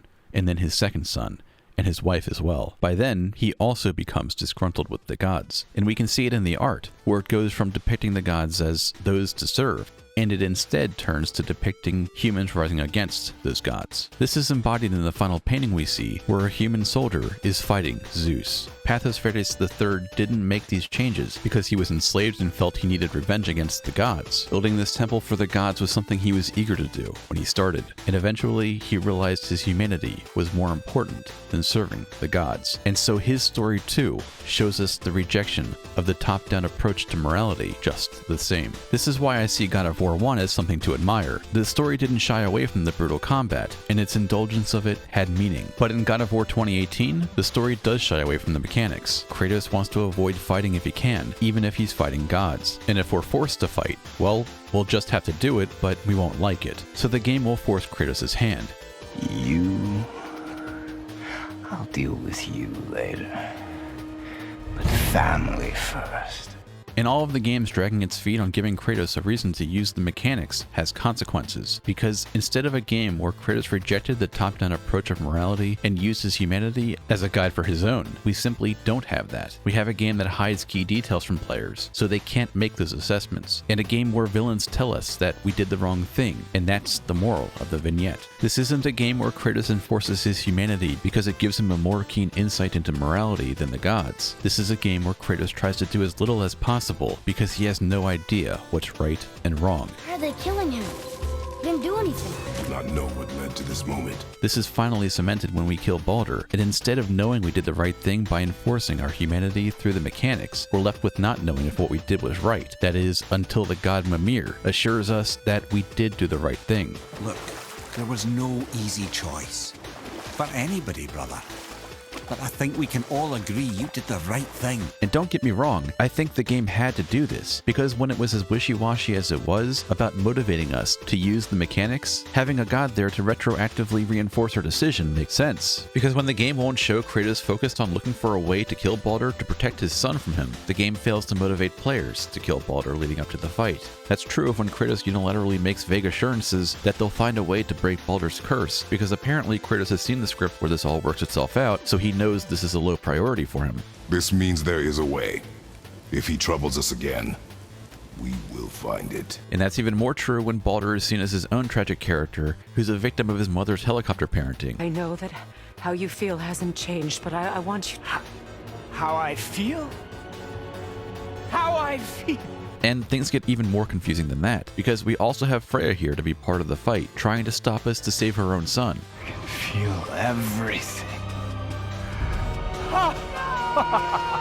And this means players are that much more confused about the righteousness of enforcing Kratos' will through the mechanics, so the game has no choice but to backload the reasoning behind killing Baldur for after the fight. And because it's backloaded, the reasoning isn't something the game does through showing, but telling. That's why Atreus has to tell us. I know saving her was the right thing. She seemed all evil at the end. That's why the God of Wisdom and Knowledge has to tell us. But I think we can all agree you did the right thing. The game didn't do the work to show us. And without any narrative justification there to inform players' own moral judgments, the game reveals its main problem with having combat mechanics like these. We're not enforcing our morality through the combat anymore because we're not fighting a villain. We're fighting an enemy that's harder to kill to unlock the ending cutscene, and we need to look to external sources to give us permission to think we did the right thing. The downside of this, of course, is we've returned to the top-down approach to morality that Kratos rejected in the first game, where divinity tells us what we should dedicate our lives to and what's right and wrong. But I think we can all agree you did the right thing. This is the problem with the game changing Kratos from an active character who had an emotional reason to engage with the combat to a passive character who only knows he should stay out of things unless his hand is forced by powers greater than him. This contradiction of the original game's message is a direct result of the game's handling of the story. It sees its mechanics as its own original sin, passed down from previous generations, and because it saw these mechanics as sinful, it didn't allow for the narrative to justify them. That is, until a god tells us after the fact that what we did was okay. So this game didn't just fail to honor the first game by compartmentalizing its mechanics from the story, something that's also antithetical to the first game's mission statement. It failed to honor the first game by undoing the meaning it once had and was at one time associated with this character. This is what moral ambiguity in a story like this one, where the character once had moral certainty, gets us. We're aimless, uncertain, and we have to look to higher authorities to direct our understanding of the information we're provided. So did we do the right thing? I guess we'll have to check with Mimir. But I think we can all agree you did the right thing. Did we do the wrong thing? I guess we'll have to check with Corey Barlog. It says we made a mistake. We never really figured out what that was. He says you've made a terrible mistake or something like that. Yes. I don't know what that is in reference to. Okay, so there was a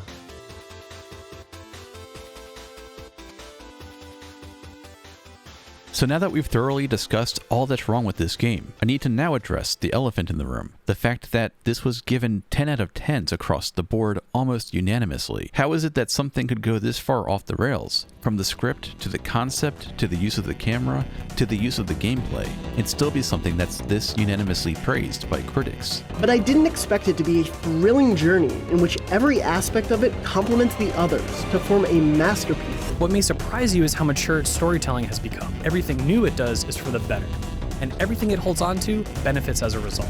I think Kratos had more growth in this game as a character than every other God of War combined. Oh, wow. You talked about the no-cut camera earlier, and I think that's something that I'm super keen to delve into because it was just such a powerful choice. I'm terrible at taking compliments. I am the worst. It makes me uncomfortable. I think you're great at it. Obviously, the level design is fantastic, and it's really great about funneling you back and making those shortcuts. Maybe, like, I don't know, people are comparing it to Dark Souls. It was just so many emotions on so many levels.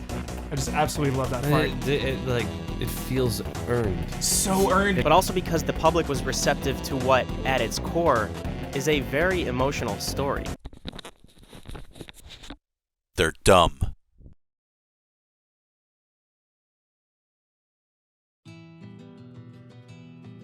Okay, so now for some closing thoughts on this game. I want to state clearly that no game is the sum of its flaws, and while I've gone hard on the game, I'm in no way trying to discount its successes that I think were legitimate successes. Again, there's a lot to like here, and in between all the big picture stuff I had major problems with, and in my view made this story dysfunctional, there were plenty of things that I liked. For example, while I did like the old combat system, I'm not going to complain about this one, especially when we have monsters to fight like the Valkyries that are just a joy, and it makes the most of the combat. And it's also worth praising because the side content was dense and rich and genuinely felt like I was exploring new areas in this open world. And as far as characters go, I legitimately liked Mimir, and I think Chris Judge is a great Kratos.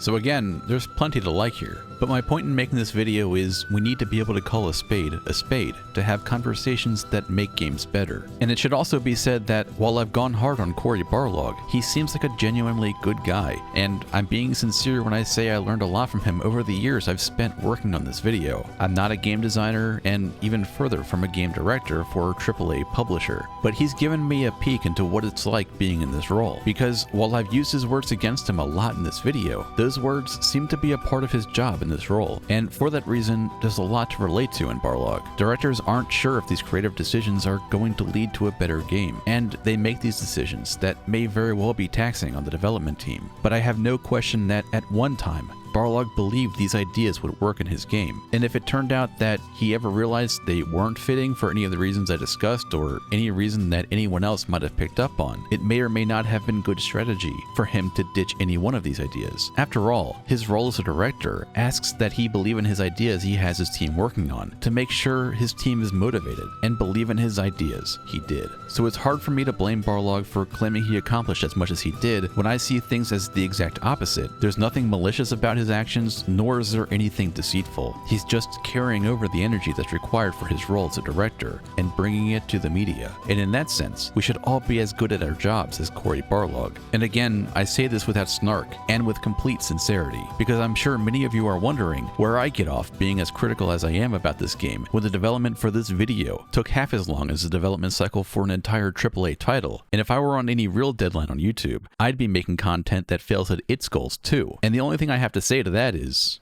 see you in another 2 years, bitches.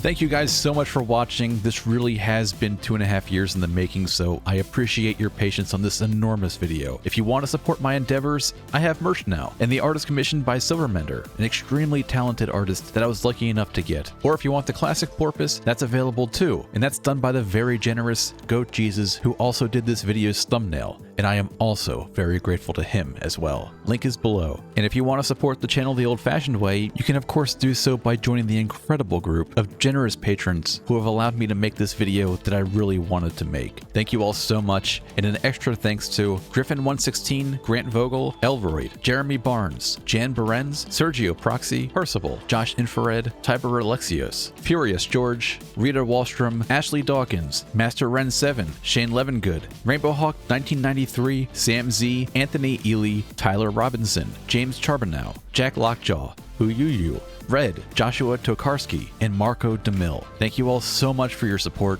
and your patience, and hopefully it will never take this long again.